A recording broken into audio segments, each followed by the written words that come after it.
Terima kasih, tapi karena aku sudah jauh-jauh datang ke sini, tentu saja aku harus melihat-lihat.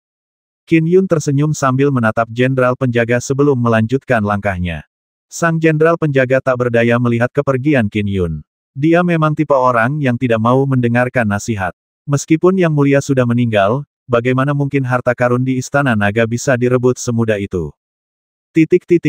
Meskipun Qin Yun mengabaikan nasihat jenderal penjaga, dia memastikan untuk tidak bertindak sembarangan. Dia pasti punya apa yang dibutuhkan untuk menempa jalan masuk.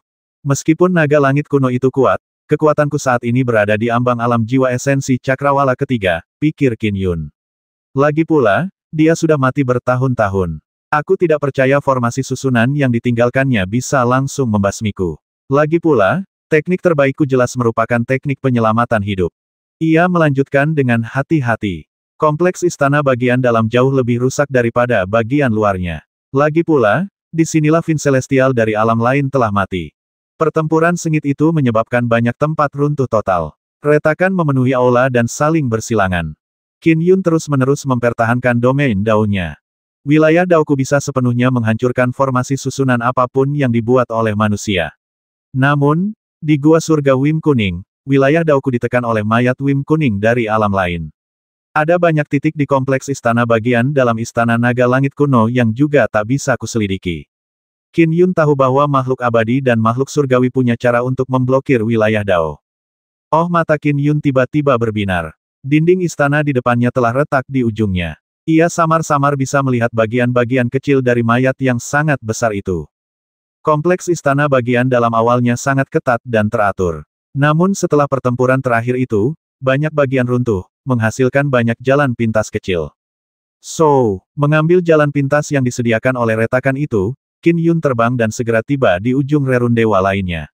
Ada bangkai ikan raksasa tergeletak di antara rerundewa. Warnanya kuning tua dan menyerupai gunung. Panjangnya sekitar 1.500 meter dan tekanan yang diberikannya pada Qin Yun juga sangat kuat. Bangkai besar itu telah mengalami banyak luka sayatan, meninggalkan luka yang mengerikan. Aura Ibel Agung jiwa esensi ini lebih kuat daripada naga hitam dan muka giok meskipun sudah mati. Kemungkinan besar, ia adalah sosok yang berada di puncak alam jiwa esensi cakrawala kedua pada masanya. Qin Yun memandangi bangkai ikan itu. Dilihat dari luka-lukanya, ia pasti telah diserang oleh cakar Vin Celestial alam lain. Mayatnya terlalu besar, tas kosmikku tak mampu menampungnya. Qin Yun menggelengkan kepalanya pelan. Setelah itu, ia dengan hati-hati memeriksa sekeliling. Ia menyimpan banyak harta karun yang ditinggalkan Ibel besar itu. Ibel ikan itu telah meninggalkan lebih banyak harta karun daripada gabungan naga hitam dan muka giok. Setelah memperoleh semua harta karun Ibel alam jiwa esensi kuno, Qin Yun melanjutkan. Beberapa saat kemudian, tiba-tiba ia melihat sebuah menara tinggi melalui celah koridor di kejauhan. Menara itu sangat besar dan tampak seperti bangunan tertinggi di kompleks istana bagian dalam. Ada 3 kata tertulis di atas pintu masuk menara, Menara Harta Karun Segudang. Menara Harta Karun Segudang. Hati Qin Yun tergerak. Ada pepatah yang mengatakan bahwa ras naga Laut Timur adalah yang terkaya di 4 lautan, bahkan terkaya di dunia. Meskipun Istana Naga Langit Kuno ini tidak dapat bersaing dengan ras naga Laut Timur yang telah mengumpulkan sumber daya dalam jangka waktu yang begitu lama, kekuatannya tetaplah tak terbandingkan. Menara Harta Karun Segudang ini pastilah gudang harta karun Istana Naga Langit Kuno. Tiap faksi punya tempat yang bisa mereka gunakan untuk menyimpan harta mereka sehingga mereka bisa membagikannya kepada para junior. Istana Naga memiliki banyak prajurit ras air. Ada juga anak-anak naga. Mereka diberi harta dalam jumlah besar tergantung pada jasa dan bakat mereka. Paling banter, Naga Langit Kuno hanya akan menyimpan harta dharma yang umum digunakan dan beberapa harta yang sangat berharga. Harta yang relatif biasa kemungkinan besar akan disimpan di Menara Harta Karun Segudang. Sebaiknya aku melihatnya. Qin Yun menghampirinya dengan cepat. Untungnya, menara Myriad Tracer masih utuh dan tidak mengalami kerusakan apapun. Pintu utama menara juga tertutup rapat. Semakin penting suatu tempat, semakin berbahaya. Qin Yun melanjutkan dengan waspada. Jenderal penjaga juga telah memperingatkannya. Sambil menatap pintu utama menara, ia menjentikkan lengan bajunya dan memancarkan seberkas ki pedang. Pedang itu melesat menuju pintu utama dan membukanya dengan suara gemuruh. Pada saat itu pintu utama didorong terbuka. Oh tidak. Qin Yun terus-menerus memantau sekelilingnya. Ketika ia merasakan perubahan aktivitas energi, ia segera memberi perintah dengan pikirannya. So, pedang terbang intrinsiknya segera mengeluarkan kilatan pedang siklik, melindungi lingkungan sekitar Qin Yun. Ledakan, ledakan, ledakan. 3 kata di pintu masuk menara itu melesatkan kilatan petir hitam. Kilatan petir hitam pekat melesat lurus ke arah Qin Yun, menghantam kilatan pedang sikliknya yang besar. Pengaktifan formasi susunan akan mengakibatkan lonjakan energi pada saat dipicu, jadi tentu saja tidak dapat menipu Qin Yun. Jenderal penjaga benar, tempat-tempat yang menyimpan harta karun penting memang berbahaya. Namun, petir ini mungkin bisa dilawan dengan kekuatan di ranah jiwa esensi cakrawala kedua, pikir Qin Yun. Kilatan pedang sikliknya menangkis sambaran petir hitam saat ia mendongak. Petir itu tidak mengancam kilatan pedang sikliknya. Setelah ketiga kata itu menghasilkan sambaran petir, lebih dari 100 petir hitam ditembakkan secara berurutan sebelum akhirnya berhenti. Baru saat itulah Qin Yun melanjutkan lebih jauh ke dalam menara. Kilatan pedang siklik terus melindunginya setelah ia melangkah ke menara harta karun segudang. Namun, ia tidak lagi menghadapi bahaya. Oh, Qin Yun melihat sebagian besar rak di menara harta karun segudang kosong. Berdiri agak jauh di lantai pertama, jenderal penjaga yang sebelumnya berdiri di sana. Saudara Jenderal Pelindung, apa yang terjadi dengan harta karun di sini? Tanya Qin Yun. Jenderal penjaga memegang palu emasnya di pinggang sementara matanya yang berbinar menatap Qin Yun dengan geli. Manusia berandal, awalnya aku meremehkanmu. Sebagai seorang kultivator fana, kau berhasil menahan 108 serangan petir ilahi air hitam. Mengesankan, Yang Mulia, Raja Naga membagi harta karun menara harta karun segudang menjadi 3 set. Beliau melakukannya dengan cara ini agar cocok untuk 3 orang dari generasi selanjutnya yang dapat memasuki menara harta karun segudang. Karena kau manusia, ini untukmu. Sambil berkata demikian, dia melemparkan tas kosmik seukuran telapak tangan ke arah Qin Yun. Qin Yun mengulurkan tangan untuk mengambilnya, lalu membukanya untuk melihatnya. Tas kosmik seukuran telapak tangan itu memiliki bagian dalam yang membentang sejauh 2000 kaki. Bahkan bisa jadi berisi sebuah bukit. Benda-benda di dalamnya benar-benar membentuk bukit. Ada berbagai macam harta dan senjata Dharma. Semuanya memiliki kualitas yang berbeda-beda, banyak di antaranya berkualitas rendah. Barang-barang itu mungkin disiapkan oleh Istana Naga untuk para ibel ras air. Selain harta karun Dharma, terdapat banyak sekali sumber daya langka. Banyak di antaranya merupakan benda-benda yang bisa ditambang dari laut, seperti mutiara seukuran baskom, atau karang virjade raksasa. Ada juga banyak pil. Ada banyak botol pil, tetapi Qin Yun yakin sebagian besar pil itu akan kehilangan khasiatnya saat ini. Lagi pula, waktu telah lama berlalu. Sebaik apapun pil itu disimpan, sebagian besar pasti akan kehilangan khasiatnya. Harta yang paling berharga adalah harta Dharma kelas 1, jumlahnya 5. Tidak ada satupun harta Dharma tingkat transenden. Qin Yun tak kuasa menahan tawa saat berkomentar. Dari kelihatannya, aku diberi bagian terburuk dari 3 bagian itu karena aku manusia, begitu. Ya, kata jenderal penjaga dengan tenang sambil mengangguk. Salahkan dirimu sendiri karena menjadi yang pertama datang ke sini. Jika kau adalah orang ketiga yang tiba di menara harta karun tak terhingga dan 2 pengunjung sebelummu adalah manusia dan telah mengambil sebagian, maka bagian ketiga dan terbaik akan tetap menjadi milikmu, meskipun kau manusia. Namun, karena kau manusia, kau hanya bisa mengambil bagian terburuk. Qin Yun tersenyum. Lebih baik menjadi yang pertama. Yang paling ia pedulikan adalah mayat Fin Celestial alam lain di luar sana. Ia memiliki banyak harta, dan total kekayaannya mungkin berkali-kali lipat lebih banyak daripada seluruh menara harta karun segudang. Selain itu, ada juga beberapa mayat ibel alam jiwa esensi. Manusia Pang, kau harus mengerti bahwa kau hanya bisa menerima ini karena Yang Mulia bersedia memberikannya kepadamu. Jika tidak, kau tidak akan menerima satu barang pun, kata jenderal penjaga. Ia membalikkan tangannya dan mengeluarkan sebuah patung aneh berbentuk naga. Ia melemparkannya ke arah Qin Yun dan berkata, ambillah harta ini dengan baik. Ini adalah harta yang paling berharga. Oh, Qin Yun mengambil alih. Patung berbentuk naga seukuran telapak tangan. Qin Yun memasukkan sedikit kekuatan Dharma untuk menyelidiki patung itu. Junior, yang perlu kau lakukan hanyalah mengaktifkan patung ini dan kau akan bisa menghubungi seorang ahli dari alam lain. Dia adalah kakak seniorku dan kekuatannya jauh di atasku. Patung yang kau miliki ini memungkinkanmu untuk meminta bantuannya sekali saja. Kau datang ke Istana Nagaku, dan telah mendapatkan kesempatan yang kutinggalkan untukmu. Karena itu, kau akan terkena karma. Ingat, Kau harus memastikan semua keberadaan di dunia ini terlindungi dengan baik. Jangan biarkan orang menyebalkan jahat mengambilnya. Suara itu bergema di benak Qin Yun. Qin Yun terdiam ketika mendengar suara itu. Itu adalah nasihat yang ditinggalkan naga langit kuno sebelum ia meninggal. Ia dapat memahami maksud naga langit kuno dengan baik. Perjuangan antara makhluk-makhluk di dunia ini dan para Fin Celestial dari alam lain tidak pernah berhenti.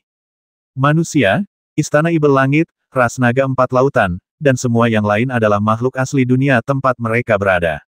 Namun, 9 silsilah Ibel jahat telah bersumpah setia kepada Fin Celestial alam lain yang selalu mengincar dunia ini. Pertempuran ini telah berlangsung sejak zaman kuno. Dunia mengalami banyak perang. Dunia mengalami penyampaian Dao oleh leluhur Dao. Terjadi pertempuran yang kacau di zaman kuno. Bahkan ada Fin Celestial dari alam lain yang menyusup ke dunia. Pertempuran tragis yang tak terhitung jumlahnya terjadi, dengan banyak anggota generasi sebelumnya tewas. Naga langit kuno adalah salah satunya. Darah segar berceceran di tanah dan laut berulang kali. Meskipun banyak generasi telah gugur, mereka semua berharap agar dunia asal mereka tidak pernah jatuh ke tangan para Fin Celestial. Bahkan dalam kematian, naga langit kuno masih menyimpan harapan bagi keturunannya. Ia menantikan akhir yang baik bagi semua ras manusia, Ibel, dan naga. Mereka semua adalah makhluk di dunia yang mereka tinggali bersama. Kematian bukan berarti akhir, pikir Qin Yun. Ada samsara. Para leluhur yang telah meninggal ini mungkin telah mengalami samsara dan mungkin telah lama mencapai hal-hal besar di dunia lain. Dibandingkan dengan zaman dahulu, makhluk-makhluk di dunia ini memiliki keuntungan. Tentu saja, ini berkat para pendahulu mereka yang membayar harganya dengan darah mereka. Jika tidak, dunia pasti sudah dibanjiri.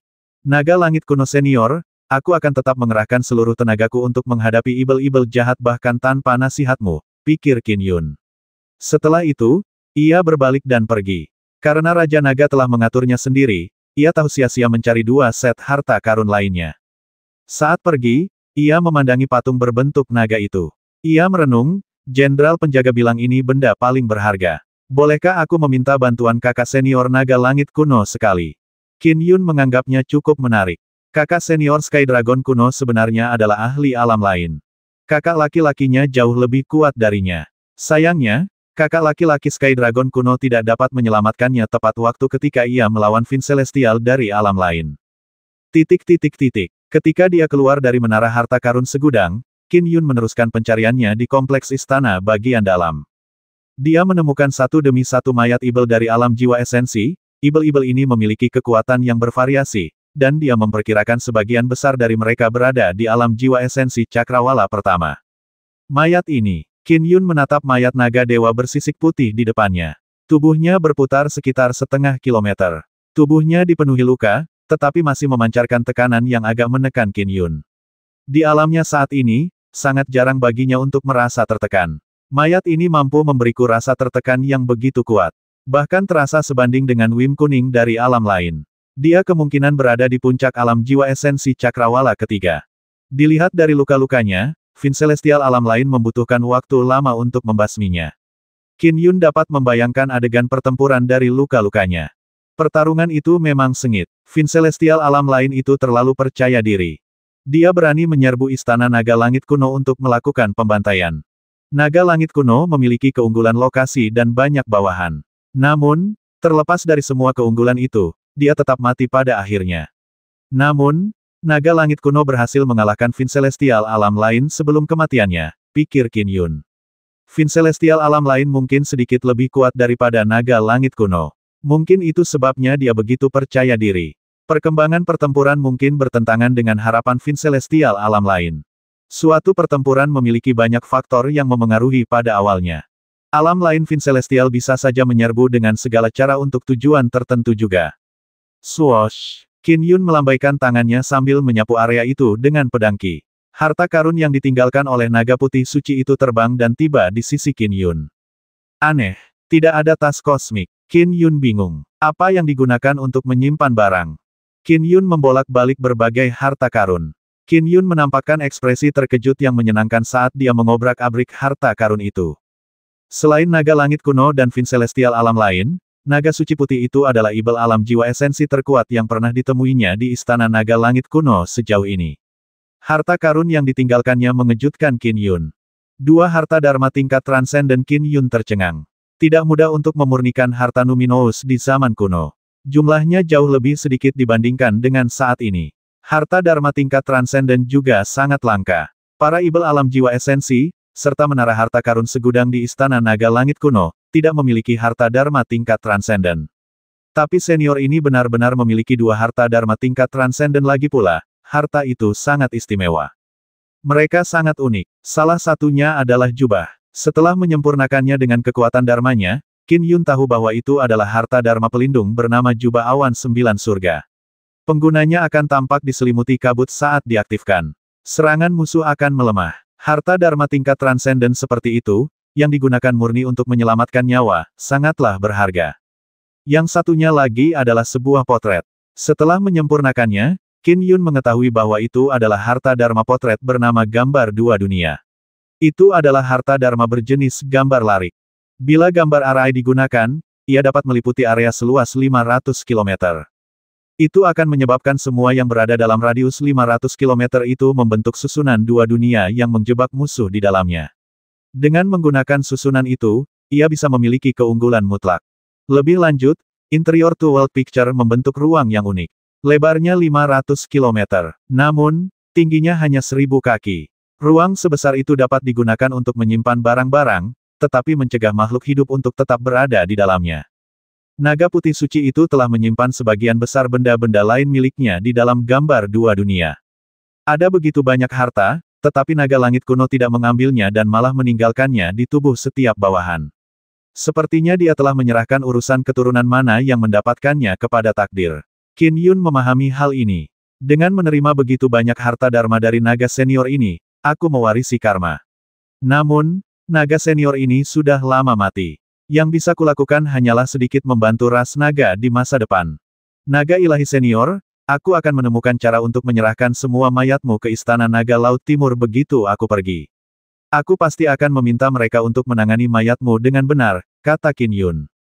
Istana Naga Laut Timur adalah pemimpin dari 4 istana naga lautan.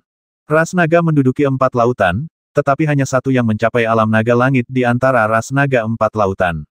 Dialah yang tinggal di Istana Naga Laut Timur. Oleh karena itu, menyerahkan mayat-mayat ini ke Istana Naga Laut Timur adalah tindakan yang paling tepat.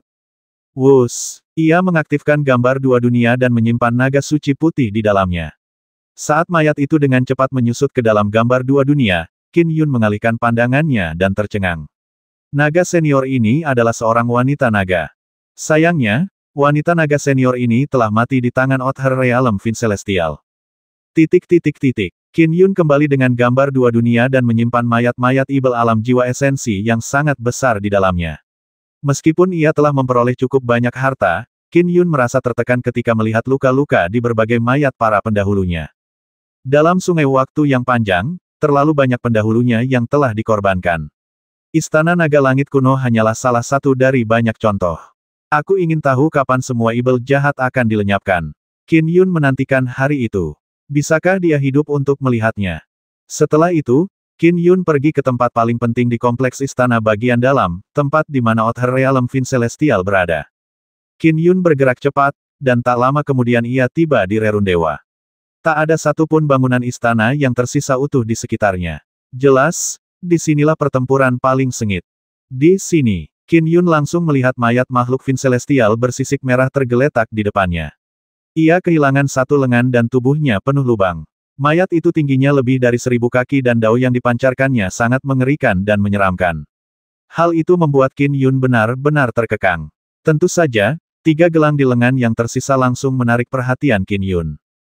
Qin Yun mendekat perlahan saat kabut hitam tebal mengepul dari mayat makhluk gaib itu, menandakan munculnya monster-monster ibel yang berjongkok di atas mayat tersebut. Monster ibel. Qin Yun tak memikirkan mereka. Jika Fin Celestial alam lain ini masih hidup, tentu saja aku tak akan sebanding dengannya. Tapi jika itu hanya monster ibel yang diciptakan oleh aura mayat, mereka bahkan tak layak disebut. Qin Yun bahkan merasa cukup aman untuk mengalihkan perhatiannya dan mengamati sekelilingnya.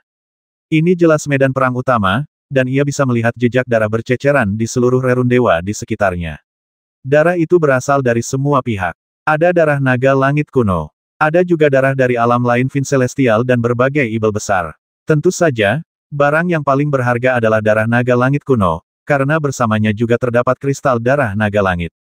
Qin Yun menghitung dan menemukan 9 kristal darah naga langit. Ada juga banyak sisa darah yang tertutupi rerun dewa. Luka-luka naga langit kuno terlalu parah. Ia terluka parah, jadi tak heran ia meninggal tak lama kemudian, pikir Qin Yun penuh kerinduan. Saat itu, Jadeves dan Black Dragon telah memberi Qin Yun banyak informasi agar ia selamat. Hal itu membuat Qin Yun sedikit lebih memahami berbagai faksi di dunia. Misalnya, kristal darah Sky Dragon adalah inti sari vital tubuh Sky Dragon. Mengaum, basmi dia. Saat Qin Yun mengamati dengan saksama noda darah di seluruh medan perang, monster-monster evil itu menerkamnya. Mereka tampak seperti kera dan berukuran sangat besar. Tubuh mereka ditutupi sisik hitam, dan batas-batas sisik hitam itu ditandai dengan pola merah tua. Mereka semua bergerak sangat cepat dan memiliki kekuatan yang luar biasa. 8 kekuatan tertinggi 4 arah, tekan. Qin Yun melambaikan tangannya. Seketika, 8 pedang terbang melesat keluar. Kekuatan mereka begitu dahsyat hingga tampak seperti pilar dunia. Mereka mengguncang langit dan bumi, membentuk pedang langit dan bumi. Segala sesuatunya berjalan sesuai rencana di wilayah pedang surga bumi. Kini, gerombolan monster evil yang berjumlah ratusan itu terjebak. Mereka meraung dengan ganas dan berusaha menghancurkan jalan keluar, menyebabkan serangkaian suara tabrakan yang tak henti-hentinya. Namun, mereka gagal meninggalkan bekas di batas pedang langit bumi. Masing-masing dari 900 monster evil ini jauh lebih kuat daripada monster evil yang dihasilkan oleh lengan itu sendiri. Mungkin hanya entitas ranah jiwa esensi cakrawala kedua yang dapat menahan upaya gabungan mereka. Qin Yun terkesiap kagum. Tentu saja, mereka tidak bisa berbuat apa-apa terhadap pedang langit dan bumi. Dia menjebak mereka untuk sementara waktu. Qin Yun punya firasat bahwa Outer Realm Fin Celestial masih menimbulkan semacam ancaman, jadi dia tidak terburu-buru menyentuhnya. Biar aku kumpulkan semua darahnya dulu. Suara mendesing. Seketika, ratusan gumpalan ki pedang terbang keluar dari tubuh Qin Yun, memindahkan puing-puing ke sisi rerun dewa. Sambil membersihkan rerun dewa, Qin Yun mengeluarkan botol giok dan mulai mencari kristal darah naga langit. Ia menyimpannya satu per satu. Ada genangan darah merah besar yang memancarkan cahaya kemasan. Di dalamnya terdapat kristal darah naga langit berbentuk bulat. Waktunya menyimpan ini. Dia mengambilnya dari setiap area. Beberapa saat kemudian, Qin Yun telah menyimpan 21 kristal darah naga langit. Ia juga menyimpan darah naga langit itu sendiri. Setelah selesai mempersiapkan diri, ia menatap mayat Fin Celestial dari alam lain. Agar Fin Celestial alam lain sekuat ini, kemungkinan besar dia adalah seorang Skyfin, pikir Qin Yun. Skyfins berada di alam yang sama dengan Sky Gods, Sky Immortals, dan Sky Dragons. Sama seperti di dunia pertama impiannya selama 100 tahun, Conate Godfield menghasilkan dewa langit di sisi manusia. Sedangkan untuk para ibel jahat, mereka tidak memiliki dewa langit. Karena itu mayat ibel langit, tak heran kalau master leluhur sang sangat menghormatinya. Beliau bahkan rela menukar pedang kalabash dunia lain dengan sebuah lengan. Qin Yun dengan sangat hati-hati menggunakan pedang langit dan bumi untuk mengisolasi para monster ibel di tempat yang tak bisa mereka ganggu. Ia bertekad untuk tidak membasmi monster evil itu karena mereka hanya akan terlahir kembali dari mayat Fin Celestial alam lain. Itu hanya akan merepotkan. Pergi. Qin Yun segera memancarkan 3 gumpalan besar kekuatan Dharma inti emas, yang dengan cepat meresap ke dalam 3 gelang hitam di pergelangan tangan mayat tersebut. Pada saat infus, ketiga gelang hitam itu mulai menyerap kekuatan Dharma dengan lahap setelah sekian lama tanpa energi. Karena Qin Yun telah berpengalaman memurnikan gelang-gelang itu sebelumnya, ia memberikan jumlah kekuatan Dharma inti emas yang sempurna. Ia dengan cepat dan sukses memurnikan ketiga gelang tanpa pemilik tersebut. Penyempurnaan berhasil dalam sekejap. Tiga gelang kosmik yang jauh itu langsung beresonansi dengan 3 gelang kosmik di lengan Qin Yun. Ketiganya menyerupai 6 bagian dari sebuah senjata raksasa, dan pada saat itu, ke-6 bagian itu akhirnya menyatu, membentuk sebuah harta karun numinous yang utuh. Harta karun numinous. Qin Yun, akhirnya cukup beruntung memiliki harta karun numinous. Qin Yun tersenyum gembira. Kemarilah. 3 gelang hitam di lengan Outer Realm Fin Celestial segera mengembang dan dengan cepat terlepas dari cakarnya dan menuju ke arah Qin Yun. Dan pada saat itu, benang hitam terbang dari mayat Fin Celestial alam lain dan langsung menuju ke arah Qin Yun. Oh, ekspresi Qin Yun berubah. Pergi. 3 gelang hitam di pergelangan tangannya terbang bersamaan dan mengelilingi benang hitam itu bersama dengan 3 gelang yang mendekat. Bam, bam, bam, bam, bam, bam. 6 gelang kosmik mengelilingi benang hitam itu dan memukulnya secara bersamaan, berulang kali, menghasilkan suara tabrakan yang mengerikan. 6 gelang kosmik telah membentuk entitas yang menyatu. Mereka sangat kuat di bawah kendali Qin Yun. Saat ke-6 gelang itu mengelilingi dan menghancurkan, benang hitam itu mulai terdistorsi akibat benturan. Bahkan mengeluarkan suara gemuruh yang keras. Itu adalah cacing beracun, agak mirip cacing tanah, dan ia sedang berjuang mati-matian. Akan tetapi, karena terus-menerus dihancurkan oleh 6 gelang kosmik, cederanya malah bertambah parah. Pedang terbang intrinsik Qin Yun senantiasa melayang dan siap sedia, mencegah mayat Fin Celestial alam lain melakukan gerakan aneh apapun. Apakah cacing beracun ini cacing hati ibel yang legendaris? Qin Yun menebak. Kudengar beberapa makhluk surgawi memelihara cacing hati ibel di dalam hati mereka. Cacing ini dapat membantu kultivasi seseorang dan memiliki banyak kegunaan, seperti menyelidiki dan mengendalikan hati. Setelah inangnya mati, ia tetap mematuhi perintah inangnya. Namun, cacing hati ibel ini harus bergantung pada inangnya. Tanpa inangnya, kekuatannya menurun drastis jika tidak diberi nutrisi yang cukup dalam waktu lama. Ia akan sepenuhnya terperangkap oleh segel gelang kosmik dan bahkan mungkin terluka parah. Cacing hati ibel meronta dan meraung, namun akhirnya ia dikalahkan berkat usaha bersama dari 6 gelang kosmik. Segel. Baru pada saat itulah Qin Yun mengambil kendali penuh atas 6 gelang kosmik. Wus, wus, wus. 6 gelang kosmik membesar saat mereka menempel pada mayat Fin Celestial alam lain, menyegel semua energinya. Auranya juga sepenuhnya tersegel. Pasukan besar monster ibel di luar pun menghilang sebagai akibatnya. Kelihatannya, tidak ada yang tersisa. Qin Yun mengamati mayat Fin Celestial alam lain dengan saksama sebelum merapalkan seni penyegelan padanya. Dengan alam daunnya saat ini, ia juga telah mengolah banyak mantra Dharma yang umum digunakan selama setahun terakhir. Mantra Dharmanya semakin cemerlang, sehingga cukup mudah untuk menyegel aura Fin Celestial alam lain. Kembali, 6 gelang kosmik terbang kembali ke pergelangan tangan Qin Yun. Dia memandangi mayat Fin Celestial dari alam lain yang auranya telah disegel. Keheningan total menyelimuti mereka. Dengan isyarat tangannya, semua harta karun yang pernah dibawa oleh Fin Celestial alam lain disimpan. Mayatnya tetap tidak aktif, memungkinkan Qin Yun diam-diam menghela napas lega. Seharusnya tidak ada masalah lagi. Qin Yun mengeluarkan gambar 2 dunia dan, di bawah pengaruhnya, mayat Fin Celestial alam lain dengan cepat terbang dan menyusut sebelum langsung memasuki gambar 2 dunia. Selama di dalam gambar 2 dunia, ia akan sepenuhnya berada di bawah kendaliku bahkan jika ia aktif kembali. Setelah itu, dia memeriksa harta karun yang dibawa oleh Outer Realm Fin Celestial. Dia cukup terkejut dengan apa yang ditemukannya. Selain gelang kosmik yang paling berharga, harta karun lainnya hampir setara dengan milik wanita naga senior itu. Qin Yun belum lama berkultivasi, jadi dia masih sangat puas. Harta karun itu hanya kurang dari yang dia harapkan dari seorang Fin Celestial dari alam lain. Dia lebih miskin dari yang kuduga. Lagi pula, dia adalah ibel langit alam lain. Harta karun yang tak seberapa ini terlalu kecil untuk seseorang dengan status sepertimu, pikir Qin Yun. Baik leluhur Master Zhang maupun Patriark Bai memiliki harta karun yang jauh lebih banyak daripada dirimu. Apakah ibel langit biasanya semiskin ini? Tentu saja, ini juga ada hubungannya dengan sistem budidaya masing-masing. Fin Celestial dari alam lain terutama mengolah tubuhnya. Ia mengandalkan tubuh dan cakarnya dalam pertempuran. Karena itu, semua hartanya memang ditujukan untuk digunakan pada tubuhnya. Dulu, ketika Qin Yun memiliki lengan Skyfin, leluhur Master Zhang bersedia menukarnya dengan pedang Kalabash dari alam lain. Hal ini menunjukkan betapa berharganya tubuh itu. Misalnya, guru leluhur Zhang dan Patriark Bai adalah kultivator Tao. Tubuh mereka jauh lebih lemah sehingga mereka mengandalkan harta Dharma, jimat, dan mantra Dharma untuk bertempur. Wajar bagi mereka untuk memiliki banyak harta. Kompleks istana bagian dalam juga terbagi menjadi banyak wilayah. Lagi pula, berbagai anak naga pernah tinggal di sana. Banyak ibel dari ranah jiwa esensi juga tinggal di sana. Area tempat tinggal mereka secara alami dibatasi dengan jelas. Meskipun medan perang utama telah hancur, tempat-tempat ini relatif utuh. Area yang masih utuh ini memiliki segel lengkap yang mencegah Qin Yun masuk. Sepertinya aku sudah menjelajahi seluruh medan perang utama. Disinilah sebagian besar harta karun berada. Jumlah yang kudapat sungguh menakjubkan. Qin Yun berdiri di dekat pintu masuk dan mengamati dengan saksama. Ini adalah pintu masuk koridor yang mengarah ke tengah aula utama. Sayangnya, pintu ini telah disegel.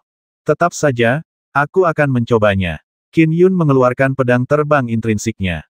Dunia bergetar saat riak-riak terbentuk di kehampaan. Terdengar gemuruh dan rasa kekuatan yang mengerikan. Bahkan Jenderal Penjaga, yang menyaksikan dari rerun dewa yang jauh, tercengang.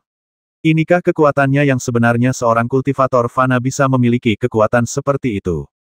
Aku tidak bisa memecahkannya. Sepertinya naga langit kuno tidak ingin orang-orang menyentuh mayatnya, pikir Qin Yun. Ia berputar dan tiba di sebuah celah di dinding. Retakan itu memanjang beberapa kilometer dan bahkan melewati aula paling tengah. Melalui celah itu, dia dapat melihat bagian sisik emas dari mayat naga raksasa itu. Dari kekuatan yang kurasakan, aku bisa memastikan dia naga langit kuno. Qin Yun tersenyum sambil menggelengkan kepala. Sudah waktunya aku kembali. Qin Yun menerima panen yang melimpah dari perjalanannya ke Istana Naga Langit Kuno. Harta karun yang dimilikinya mungkin tidak sebanding dengan leluhur Guru Zhang, Kaisar Manusia, atau Bodhisattva Mahakasyapa, tetapi ia memiliki harta karun yang setara dengan para leluhur dari keluarga-keluarga berusia ribuan tahun seperti keluarga Yi, keluarga Zhu, dan keluarga Zhongli, serta penguasa Gunung Ibel Awan. Hal ini membuatnya tidak berbeda dengan mereka yang berada di puncak alam jiwa esensi cakrawala ketiga. Bahkan yang pemandangan abadi pun tidak memiliki harta sebanyak Qin Yun di zamannya. Hari-hari berikutnya bahkan lebih tenang dan damai. Berkat kondisi kultivasi Yi Xiao yang sangat baik dan pemahamannya tentang niat petir sejak lama, ia akhirnya mencapai alam inti emas terhubung sekitar setengah tahun setelah Qin Yun kembali dari Istana Naga Langit Kuno. Hal ini juga sangat menggembirakan Qin Yun. Akan tetapi, hal itu malah membuat Yi Xiao semakin cemas. Kekuatannya tumbuh. Bukankah itu akan membuat melahirkan anak menjadi lebih sulit? Hari-hari berlalu sementara dunia tetap relatif damai. Dalam sekejap mata, sudah 3 tahun sejak Qin Yun melawan ibel jahat misterius di luar kota Grand Dominance.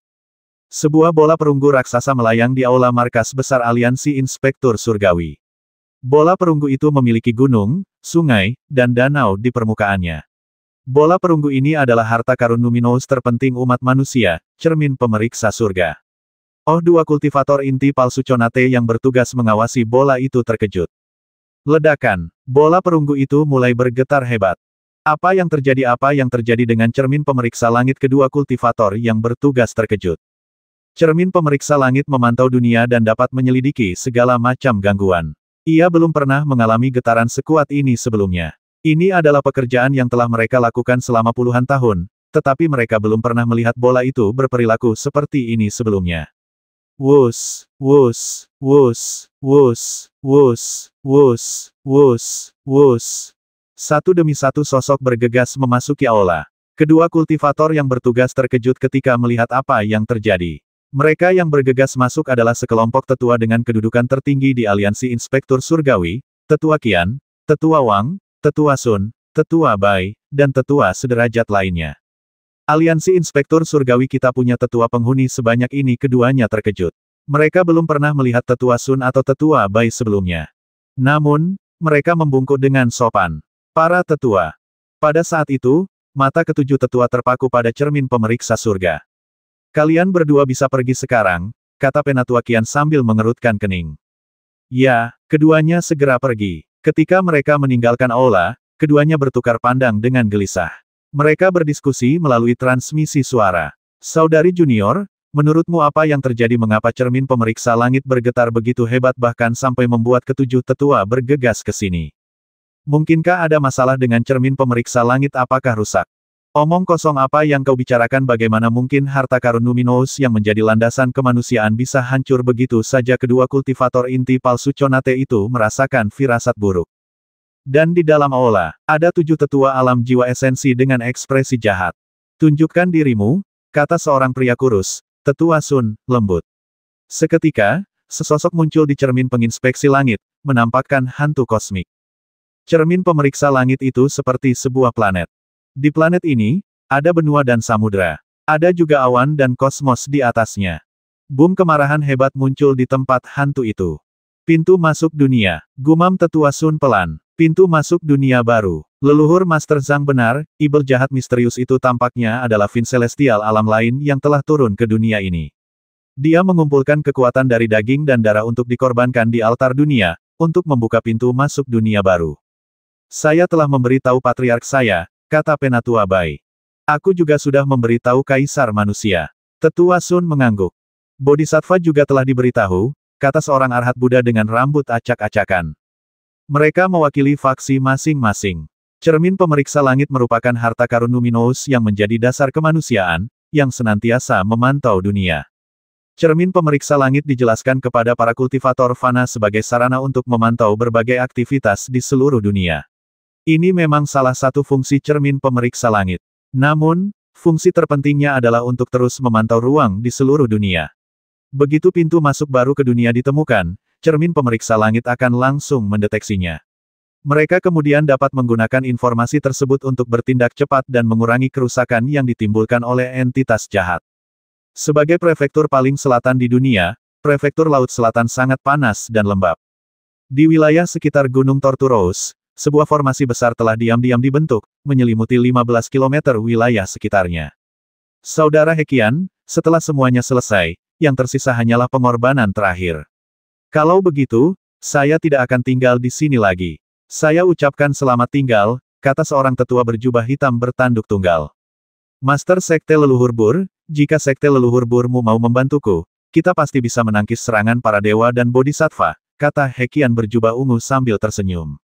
Jika kita berdua bergabung, pasti ada kemungkinan kita bisa bertahan cukup lama hingga pintu masuk dunia terbuka lebar. Itu akan memungkinkan semua makhluk surgawi turun ke dunia ini. Jika itu terjadi, itu akan menjadi kesuksesan besar.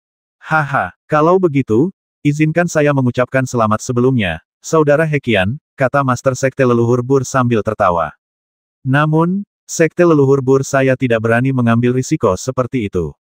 Susunan formasi yang dipasang di sini jauh dari sebanding dengan formasi yang telah melindungi Sekte Leluhur Bur saya selama ratusan ribu tahun. Lagi pula, formasi ini telah ditingkatkan dari generasi ke generasi. Dua Dewa Langit Tao, Bodhisattva Mahakasyapa Buddha, dan bahkan Naga Langit Laut Timur mungkin akan menyerang. Jika saya mencoba bertahan di sini, kita mungkin akan menahan mereka, tetapi pertahanan kita pada akhirnya akan runtuh. Dia terdiam sejenak lalu melanjutkan, jika kita gagal mengulur waktu, pintu masuk dunia tidak akan cukup besar. Tanpa dukungan Vin Celestial, ini mungkin akan mengakibatkan kehancuran Sekte Leluhur Burku. Haha, Sekte Leluhur Burku telah bertahan sejak zaman kuno dan itu karena kami tidak pernah mengambil risiko yang berlebihan, kata Master Sekte Leluhur Bur sambil tersenyum tipis. Hekian mengangguk sedikit. Dia juga mengerti bahwa tidaklah pragmatis bagi Sekte Leluhur Bur untuk mempertaruhkan nasib seluruh sekte mereka hanya karena beberapa kata persuasi. Lagi pula, ibel-ibel jahat yang menyerahkan diri mereka kepada Vin Celestial alam lain sangatlah egois. Saudara Hekian, karena formasi ini sekarang mencakup 15 km, 9 desa termasuk dalam jangkauannya. Itu berarti lebih dari 50.000 penduduk desa, kata Master Sekte Leluhur Bur sambil tersenyum. Saat ini, Anda adalah ibel fana yang kejam dengan 50.000 sandera manusia, akan sulit bagi para makhluk abadi itu untuk berani menyerang formasimu. Hekian mengangguk sedikit. Haha, aku akan menunggu kabar baikmu. Setelah Master Sekte Bur Ancestral berkata demikian, ia bersiul ke cakrawala yang jauh dalam wujud angin hitam. Hekian mengintip ke kejauhan dan mendengus. Dia jelas banteng yang kasar, tapi dia sangat licik. Setelah itu, dia berbalik dan melangkah ke sebuah panggung di lereng gunung. Itu altar dunia. Altar besar itu berwarna hitam pekat. Ada banyak sekali pola mistis di permukaannya. Altar dunia, beserta susunan di sekitarnya, adalah hasil investasi Sekte Leluhur Bur. Ayo, ayo. Hekian merasa gembira. Ratusan ribu tahun telah berlalu. Tidak mudah bagiku untuk turun ke dunia ini. Jika aku berhasil kali ini, aku akan mendapatkan pahala yang besar untuk dunia asalku. Aku akan memiliki kesempatan untuk selamat dari kesengsaraan dan menjadi seorang Skyfin. Hekian mulai mengaktifkan altar dunia. Kekuatan yang sebelumnya ia peroleh dari membasmi 360.000 manusia telah ditempatkan di dalamnya. Berdengung. Kekuatan daging dan darah mulai bergerak dan menyebar ke setiap titik di altar dunia. Membuka, mata Hekian dipenuhi dengan kegilaan. Dia telah menghabiskan beberapa tahun menjelajahi dunia untuk mencari simpul spasial. Simpul spasial yang sempurna membuat pembukaan pintu masuk dunia puluhan, bahkan mungkin 100 kali lebih mudah. Merobek, di atas lereng gunung, sebuah retakan ungu tua tiba-tiba terbelah di langit. Itu adalah lorong pusaran yang, seiring waktu, hanya akan membesar. Melalui lorong pusaran itu, seseorang dapat melihat dengan jelas dunia di ujung lainnya. Dunia itu luas dan megah. Dunia yang dipenuhi aura jahat yang bergejolak. Makhluk-makhluk mengerikan menyebutnya rumah. Wuha, kau hebat sekali. Tahan para kultivator dari dunia itu selama mungkin. Sebuah suara terdengar dari lorong pusaran. Baik, Raja Chanfu, jawab Hekian segera. Saat Hekian menggunakan altar dunia untuk membuka pintu masuk dunia, Istana Ibel Langit Inspektur Aliansi Surgawi langsung merasakannya. Tak lama kemudian, pemerintah kekaisaran, 3 negeri suci Tao dan negeri Buddha, Istana Ibel Langit, dan Istana Naga Empat Laut mengetahui peristiwa tersebut. Ledakan, ledakan, sekelompok demi sekelompok kultivator ahli bergegas datang. Istana Setan Langit dan Istana Naga Laut Timur juga mengirimkan para ahli ranah jiwa esensi mereka. Tak lama kemudian, sekelompok besar ahli alam jiwa esensi berkumpul di atas awan. Mereka dipimpin oleh Daoiske Immortal, Master Leluhur Zhang, dan Kaisar Manusia dari pemerintahan kekaisaran. Salam, Kaisar Manusia, Senior Zhang. Yang mulia, berbagai macam cara dilakukan. Kaisar Manusia adalah Dewa Langit dan dengan tubuh aslinya, ia menekan salah satu bencana terbesar di dunia. Entitas yang ada saat ini hanyalah avatarnya. Oleh karena itu, orang yang bertanggung jawab utama tetaplah Zhang, leluhur master dari chapter Cakrawala Ilahi. Ada 20 sosok berkumpul di atas awan. Hong Lingtong ada di antara mereka, berdiri di samping Kaisar Manusia. Hahaha, susunan sihirku ini mencakup lebih dari 50.000 manusia fana. Cobalah masuk jika kau punya nyali. Di tengah kepulan asap hitam susunan sihir itu, suara Hekian terdengar. Di atas awan, Master Leluhur Zhang, Kaisar Manusia, dan yang lainnya mengerutkan kening. Saya yang pertama tiba, saya sudah mencobanya, kata Master Leluhur Zhang. Kalau kita berhasil menembus susunannya, kita pasti akan melukai orang-orang tak bersalah. Di sampingnya, Kaisar Manusia berkata sambil mengangguk, meskipun aku dan saudara Zhang telah selamat dari malapetaka surgawi dan mampu menanggung karma melukai beberapa manusia, tak seorang pun dari kami dapat menanggung karma 50.000 manusia. Para Dewa Langit dan Dewa Langit akan mengalami lebih banyak karma daripada para ahli jiwa esensi pada umumnya. Mereka harus menanggung kesengsaraan di alam jiwa esensi, tetapi para Dewa Langit dan Dewa Langit tidak mengalaminya. Mereka memiliki hidup yang kekal dalam arti sebenarnya. Selama mereka tidak terlibat dalam urusan dunia fana, mereka dapat hidup tanpa beban sebagai makhluk abadi yang abadi. Namun, mereka tidak bisa bertindak sewenang-wenang. Mereka juga terikat oleh aturan surgawi. Jika mereka mengabaikannya, nasib mereka hanya akan tragis. 50.000 manusia fana. Semua yang hadir merasa gelisah.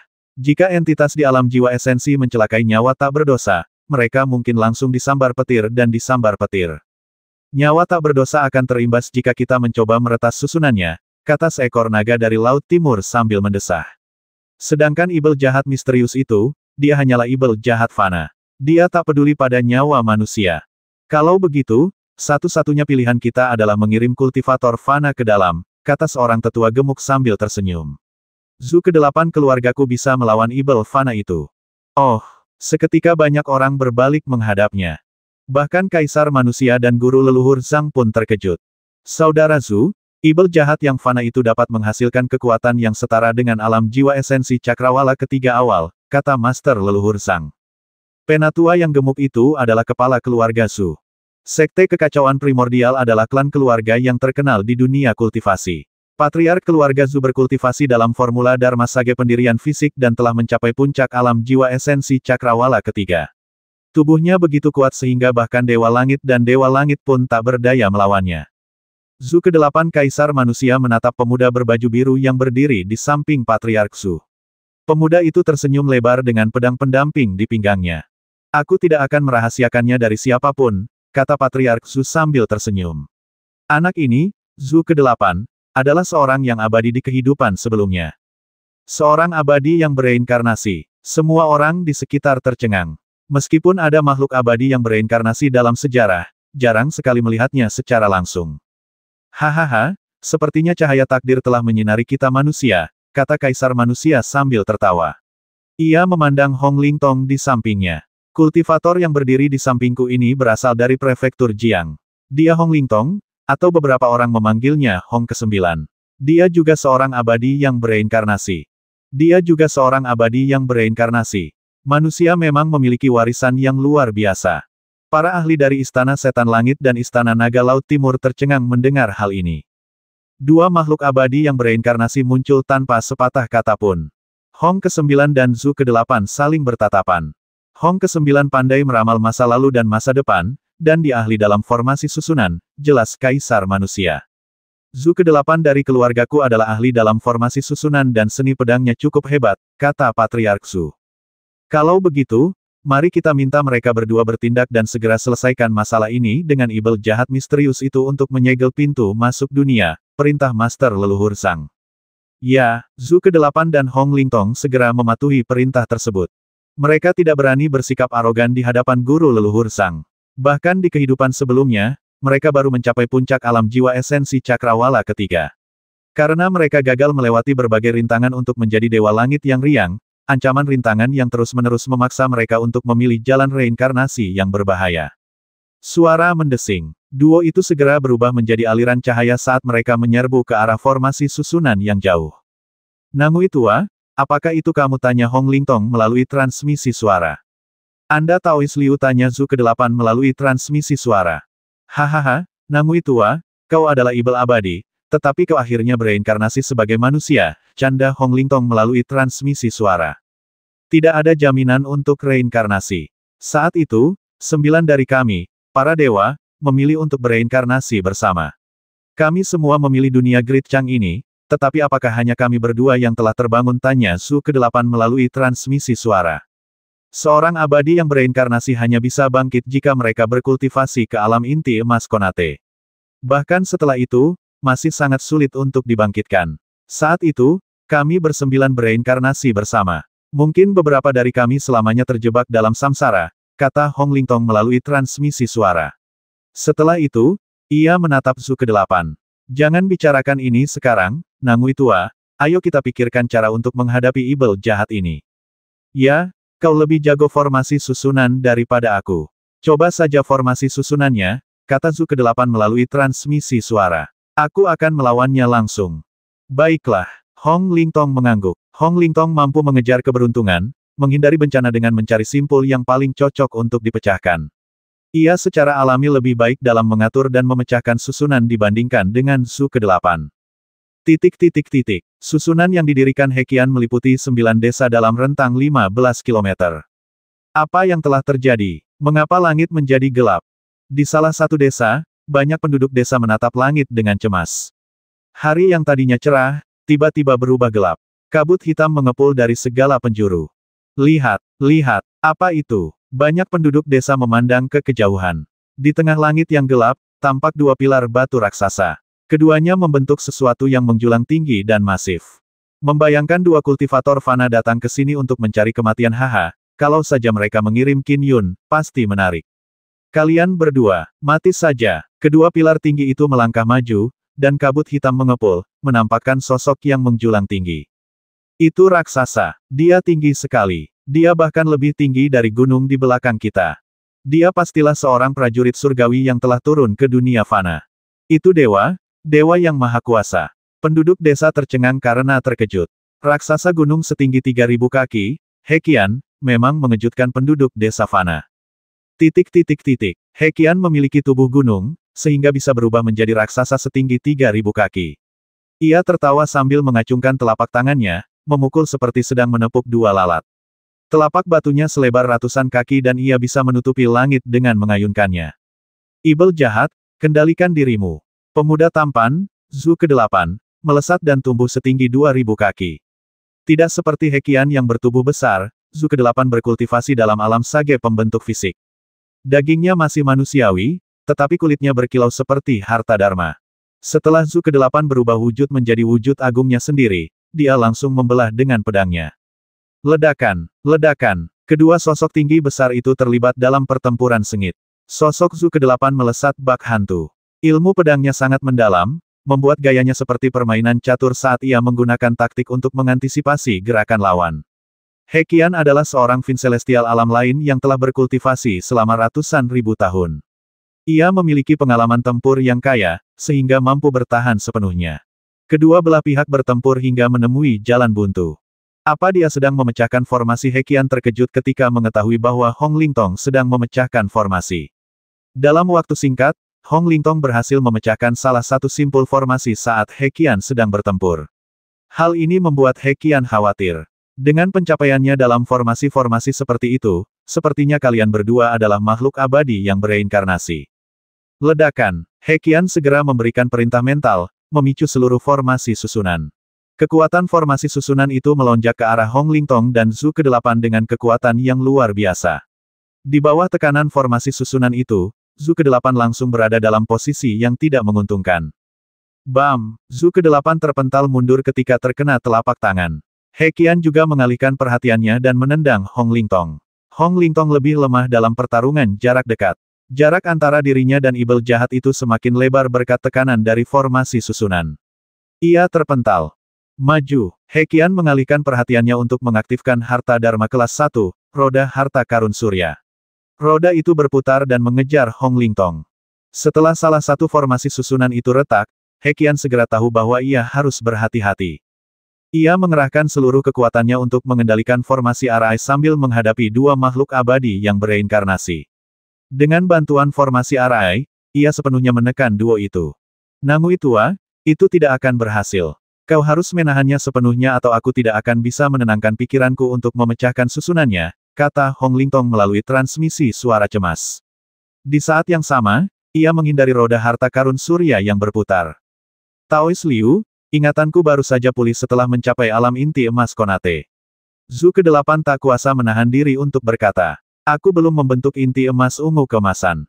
Petapa pendiri fisikku mampu mencapai tahap ini berkat wawasanku yang tinggi. Namun, kekuatan Dharmaku masih lemah. Aku tak mampu mengendalikan harta karun luminous meskipun diletakkan tepat di hadapanku. Aku sudah berusaha sebaik mungkin. Zhu ke-8 juga tidak berdaya. Dia sama dengan Hong Lingtong. Meskipun mereka dianggap jenius setelah reinkarnasi, mereka jauh lebih lemah daripada Qin Yun. Keduanya mendapatkan kembali ingatan mereka setelah mencapai alam inti emas Conate. Mereka gagal membentuk inti emas ungu emas dan tidak dapat menggunakan harta Dharma yang terlalu kuat. Kekuatan Dharma mereka juga lemah. Zhu ke-8, Hong Lingtong, dan He Qian berada dalam situasi serupa. Mereka lemah dalam hal kekuatan Dharma dan harta Dharma, tetapi alam mereka ternyata sangat tinggi. Sekarang, He Qian memiliki keuntungan situasional berupa formasi susunan. Duo itu tidak dapat berbuat banyak untuk melawannya saat ini. Aku begitu marah sampai-sampai aku ingin menerobos ke alam jiwa esensi sekarang, kata Zhu ke-8 dengan marah melalui transmisi suara. Begitu kau menembus alam jiwa esensi, ibel fana ini tak perlu lagi khawatir melawanmu. Dan jika kau menyerang formasi susunan, gempa susulannya akan menyebabkan kematian banyak penduduk desa fana. Bencana akan menimpamu dan kau mungkin langsung kehilangan nyawamu, kata Hong Lingtong melalui transmisi suara. Keduanya hanya perlu meluangkan sedikit waktu untuk berkultivasi ke alam jiwa esensi cakrawala ketiga, tetapi mereka tidak terburu-buru untuk mencapai terobosan itu. Menjadi manusia fana memang memiliki keuntungan. Meskipun mereka lebih lemah, mereka tidak terikat pada sebagian besar aturan surgawi. Mereka bisa menerobos kapan saja mereka mau. Yang mulia, ibel jahat ini memiliki keunggulan karena formasi susunannya. Saudara Zhu ke-8 dan saya belum bisa memecahkan formasi susunannya untuk saat ini. Hong Lingtong mengirimkan transmisi suara kepada Kaisar Manusia. Di atas awan yang jauh, para dewa dari semua faksi berkumpul. Sebagai makhluk abadi yang bereinkarnasi, mereka berdua memiliki kekuatan yang relatif setara dengan ibel jahat. Namun, ibel jahat itu memiliki formasi susunan dan formasi itu tidak dapat ditembus dalam waktu dekat. Kaisar Manusia mengerutkan kening. Apa yang harus kita lakukan sekarang? Yang mulia, kata seorang tetua yang bijak. Biarkan aku yang melakukannya. Aku akan menyerbu dan mengalahkan ibel jahat itu. Saudara Qian, jika kau menyerbu dengan paksa dan menyerang kekuatan formasi susunan itu, ibel jahat itu pasti akan memanfaatkannya dan melukai banyak dari 50.000 penduduk desa fana. Bencana itu mungkin akan segera menimpamu, merenggut nyawamu, kata Patriark Zhu segera. Tetua Qian menggelengkan kepalanya. Aku cukup cepat. Sebelum kesengsaraan menyerangku, aku seharusnya bisa menyingkirkan ibel jahat itu tepat waktu. Kalian semua harus tahu bahwa aku telah menderita siksaan kesengsaraan selama ini. Sekalipun aku harus menyeret keberadaan tercela ini, itu hanya akan berlangsung selama beberapa abad. Lebih baik aku menyerahkan hidup ini jika itu berarti menghancurkan bencana. Pintu masuk dunia itu sedang meluas saat kita berbicara. Mungkin tak lama lagi para Fin Celestial dari ranah jiwa esensi Cakrawala pertama akan mulai memasuki dunia kita. Semakin lama kita menunda, semakin banyak masalah yang akan terjadi. Saudara Qian, semua ahli di sekitarnya terdiam. Penatua Qian cukup terkenal di dunia. Ia membersihkan dunia dari kejahatan di masa mudanya, tetapi akibat menyinggung para ibel jahat, keluarganya musnah. Semua orang yang dicintainya terbasmi. Sejak saat itu, tetua Qian berubah. Ia menjadi lebih dingin dan, meskipun tahu bahwa cobaan akan semakin kuat seiring bertambahnya karma, ia selalu maju ke garis depan dalam pertempuran. Pada dasarnya, ia mengalami cobaan hampir setiap 10 hari. Namun, Penatua Qian telah mencapai tingkat jiwa esensi Cakrawala ketiga, dan ia secara permanen memimpin markas besar Inspektur Aliansi Surgawi. Qian tua, jangan pertaruhkan nyawamu. Masih ada satu orang tersisa yang bisa membantu kita, kata Master Leluhur Sang. Qin Yun dari Grand Dominance mungkin bukan makhluk abadi yang bereinkarnasi, tetapi dia pernah melawan ibel jahat ini beberapa tahun yang lalu. Dia hanya sedikit kurang beruntung dan bahkan mampu melindungi dirinya sendiri. Aku yakin kekuatannya telah meningkat selama beberapa tahun terakhir. Dia bahkan mungkin sebanding dengan ibel jahat ini. Jika dia bergabung dengan Zhu ke-8 dan Hong ke-9, mereka mungkin punya peluang untuk menembus formasi tersebut. Qin Yun tanya Kaisar Manusia segera. Konon, saat pertama kali melangkah ke Dao, dia bahkan tak punya kekuatan untuk membasmi ibel-ibel jahat di alam tertinggi. Sepertinya, dia hanya memadatkan inti emas berwarna ungu kemasan. Benar, dia punya inti emas berwarna ungu kemasan. Aku sudah lama tahu itu. Tapi dengan kekuatan dharmanya, dia bisa menggunakan pusaka dharma yang kuat, kata Guru Leluhur Sang. Aku akan mengirimkan transmisi suara sekarang agar dia segera datang. Pada alam jiwa inti Cakrawala ketiga, seseorang biasanya dapat merasakan puluhan ribu kilometer melalui kekuatan langit dan bumi. Dengan kekuatan Master Leluhur Sang, dia dapat merasakan semua kekuatan langit dan bumi di dunia, jadi dia secara alami dapat mengirimkan transmisi suara. Dominasi Agung Prefektur Jiang, Istana Qin. Qin Yun berlatih pedang dan pencerahan Dao setiap hari. Ia akan menemani istrinya saat sang istri berlatih kaligrafi. Ia menjalani kehidupan yang cukup riang. Sejak Qin Yun membantai 5 ibel jahat dari alam tertinggi, dunia jarang membutuhkan bantuannya. Langkah terakhir Qin Yun dalam Dao telah menempa fondasi Dao pedang yang kokoh. Selanjutnya, ia mengalami periode pertumbuhan yang pesat. Ia mendapatkan wawasan baru hampir setiap hari. Lebih lanjut, ia telah menyelesaikan set harta karun Numinous gelang kosmik dan memiliki seni telapak tangan dinding batu dari Wim kuning alam lain. Semua ini mengharuskannya untuk mempelajarinya secara perlahan. Gelang kosmik membentuk dunia kosmiknya sendiri, menyerupai Dao pedang Qin Yun. Oleh karena itu, set ini layak untuk dipelajari. Adapun seni telapak tangan di dinding batu, seni itu bahkan lebih mendalam. Ada alasan mengapa Wim kuning dari alam lain menganggapnya sebagai seni paling mengesankan yang pernah ditemuinya. Angin dingin bertiup, kepingan salju raksasa seukuran bulu angsa berkibar. Yi Xiao sedang memanaskan alkohol di ruang teh, sementara Qin Yun sedang berlatih kaligrafi dengan santai. Setiap karakter memiliki keajaiban seni pedangnya. Berlatih kaligrafi juga merupakan bentuk latihan pedang. Kak Yun, kaligrafimu semakin bagus. Jangan dibuang. Simpan baik-baik. Yi Xiao memperhatikan dari samping.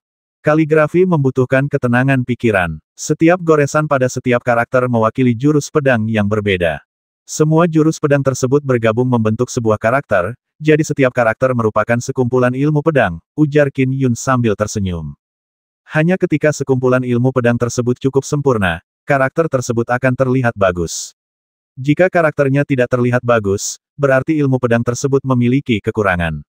Jadi, kaligrafi adalah cara memandang ilmu pedang seseorang dari sudut pandang yang berbeda.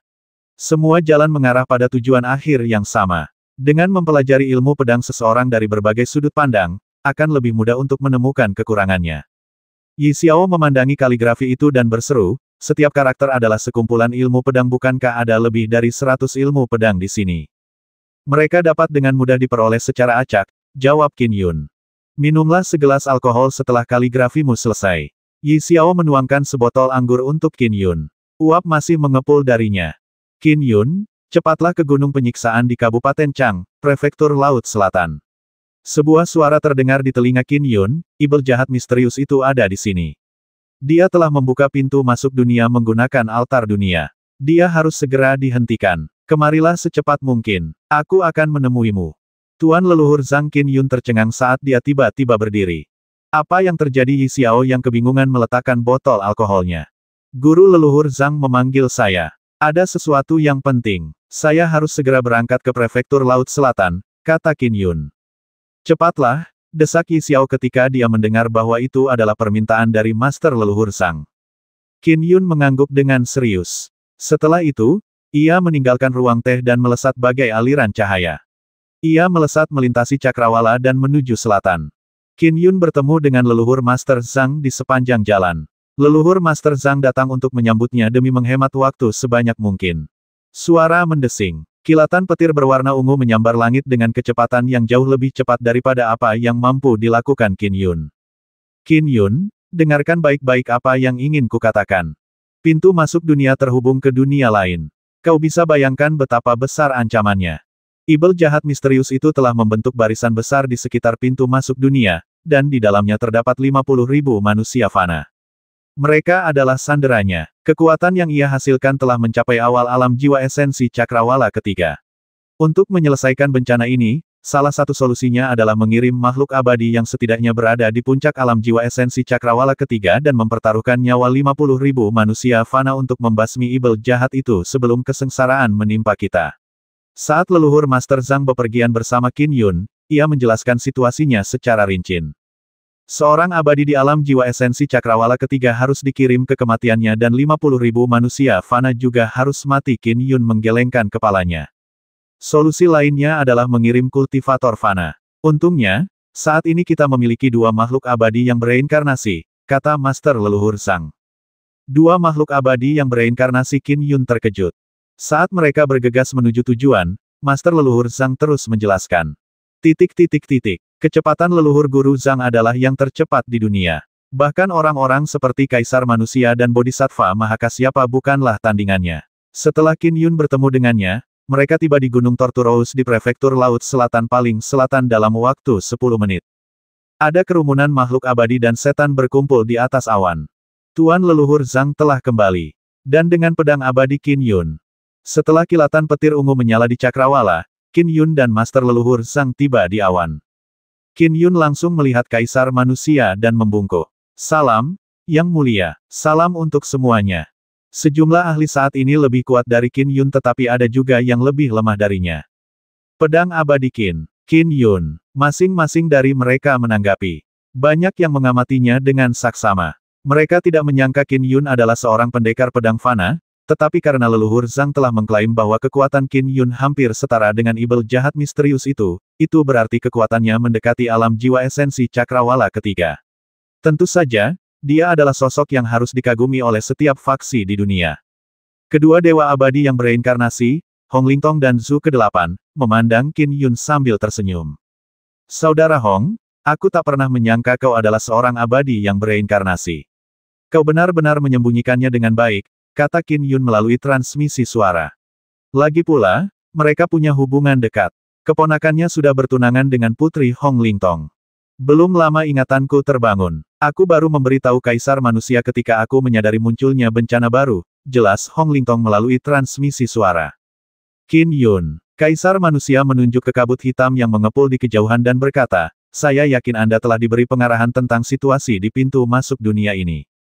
Simpul dunia ibel jahat misterius itu sangat unik. Dalam waktu kurang dari setengah hari, pintu masuk dunia telah meluas hingga ukuran yang dapat dimasuki oleh Vin Celestial dari alam jiwa esensi cakrawala tingkat pertama.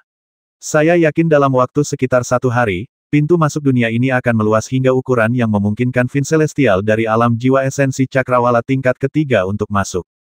Qin Yun mengangguk. Guru leluhur Zhang telah memberitahu saya. Ya, karena itu, kami akan mengandalkan kalian bertiga, kata Kaisar Manusia dengan serius. Dengan bantuanmu, Hong ke-9 dan Zhu ke-8, peluang keberhasilannya setidaknya 70%, kata Master Leluhur Zhang sambil tersenyum. Aku sudah memberitahu Kaisar Manusia bahwa jika kalian bertiga mampu mengatasi bencana ini, kami pasti akan memberimu hadiah yang berlimpah. Bagaimanapun, Penatua Qian harus mempertaruhkan nyawanya jika ketiganya gagal. Baiklah, aku punya hadiah besar yang khusus disiapkan untukmu, Qin Yun, kata Kaisar Manusia. Qin Yun langsung berkata, bencana ini mengancam dunia kita. Sudah menjadi tugas saya untuk menyelesaikannya. Bagaimana saya bisa meminta imbalan dari Yang Mulia dan leluhur Guru Zhang? Ketika guru leluhur Zhang mendengar hal itu, dia semakin terkesan dengan Qin Yun. Sayangnya, bakatnya cukup untuk menjadikannya pendekar pedang terkuat sepanjang sejarah. Dalam ranah daunnya, mencapai ranah Sky Immortal pun tak akan sulit baginya. Namun, garis keturunan pendekar pedang tak memiliki formula Dharma Jiwa Esensi. Ya, kami juga tidak butuh apa-apa. Kami bereinkarnasi untuk mengumpulkan pahala, kata Hong Lingtong segera. Zhu ke-8 juga mengangguk. Haha, Qin Yun, hadiah yang kusiapkan untukmu akan membuatmu berubah pikiran. Tapi, mari kita tunggu sampai bencana ini selesai, kata Kaisar Manusia sambil tersenyum. Kalian bertiga harus segera bertindak. Kami serahkan pembahasan tentang cara menyelesaikan bencana ini kepada kalian bertiga, tambah Master Leluhur Zhang. Ya, Qin Yun, Hong Lingtong, dan Zhu ke-8 menjawab serempak. Setelah itu, mereka terbang ke formasi susunan di kejauhan yang dipenuhi kabut hitam tebal. Kabut hitam membentang sejauh 15 km. Raksasa gunung setinggi 3.000 kaki, Heqian, selalu waspada. Jelas, ia bersiap untuk bertahan dengan sekuat tenaga dan mengulur waktu sebanyak mungkin. Aku ingat saat kita bertiga memasuki gua kediaman Immortal Sinik Yang, kata pemuda tampan, Zhu ke-8, sambil tersenyum. Kita bertiga memang ditakdirkan. Sekarang, kita bersama-sama menghadapi ibel jahat misterius ini. Qin Yun, apa saranmu? Aku sudah dengar dari Master Leluhur Zhang tentang kekuatan kalian.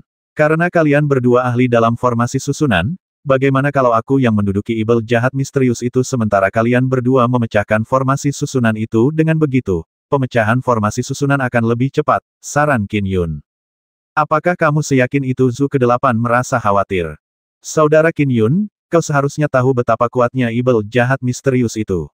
Dan sekarang dia dibantu oleh formasi susunan. Kurasa sebaiknya kau bekerja sama dengan Zhu ke-8 untuk menahannya, bujuk Hong Lingtong. Saya akan mencobanya sendiri dulu, kata Qin Yun. Zhu ke-8 dan Hong Lingtong bertukar pandang. Baiklah, cobalah dulu. Hong Lingtong mengangguk. Jika itu gagal, kita bisa mencoba sesuatu yang lain, tambah Zhu ke-8. Meskipun waktu sangat penting, mereka masih punya waktu 1 hari untuk menyelesaikan masalah. Mereka bisa saja membuang waktu 2 jam. Ini juga karena cermin inspeksi langit. Cermin itu dapat mengidentifikasi pintu masuk dunia baru secara instan. Hal ini memberi leluhur Master Zhang, Kaisar Manusia, dan rombongan waktu yang cukup untuk bereaksi. Pada masa-masa awal ketika manusia tidak memiliki cermin inspeksi langit, manusia tidak akan tahu tentang pintu masuk dunia yang baru dibuka. Mereka hanya dapat mendeteksinya melalui ramalan clairvoyance. Namun, ramalan semacam itu tidak dapat dilakukan terus-menerus. Selain itu, para ibel jahat juga akan sengaja bersembunyi dari langit, mencegah rahasia tersebut terbongkar. Oleh karena itu, ada banyak situasi dalam sejarah di mana pintu masuk dunia muncul. Ada bahaya besar sebelum lokasi pintu masuk dunia diketahui.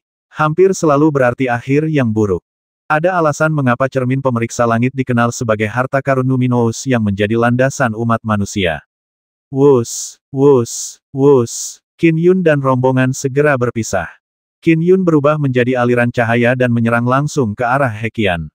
Hong Lingtong dan Zhu ke-8 berpisah dan menuju ke arah yang berbeda untuk menghancurkan formasi tersebut. Qin Yun raksasa jangkung itu menunduk, matanya menyala-nyala dengan niat membasmi. Suaranya menggema di seluruh dunia bagai guntur yang menggelegar. Kau akhirnya tiba, aku tak menyangka kau akan rela mati kali ini setelah berhasil lolos terakhir kali. Membasmi, Qin Yun masih agak jauh. Ia melambaikan tangannya, dan sinar pedang melesat dari ujung jarinya. Ruang di sekitarnya tampak membeku saat sinar pedang berkabut yang bagaikan hujan mengembun menjadi benang. Saat melesat menembus langit, riak-riak kehampaan muncul. Pedang terbang itu terlalu cepat. Meskipun jarak mereka 500 meter, pedang terbang itu tiba di depan raksasa gunung dalam sekejap mata.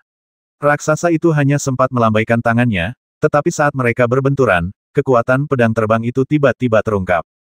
Merobek, seakan pisau mengiris kertas, kilatan pedang yang seperti benang merobek kehampaan.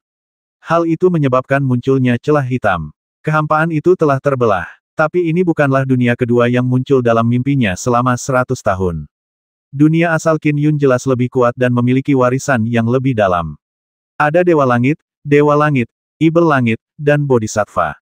Celah kehampaan hitam itu hanya mewakili kekuatan serangan tersebut. Ketika He Qian melihat celah hitam di depannya, ekspresinya berubah drastis.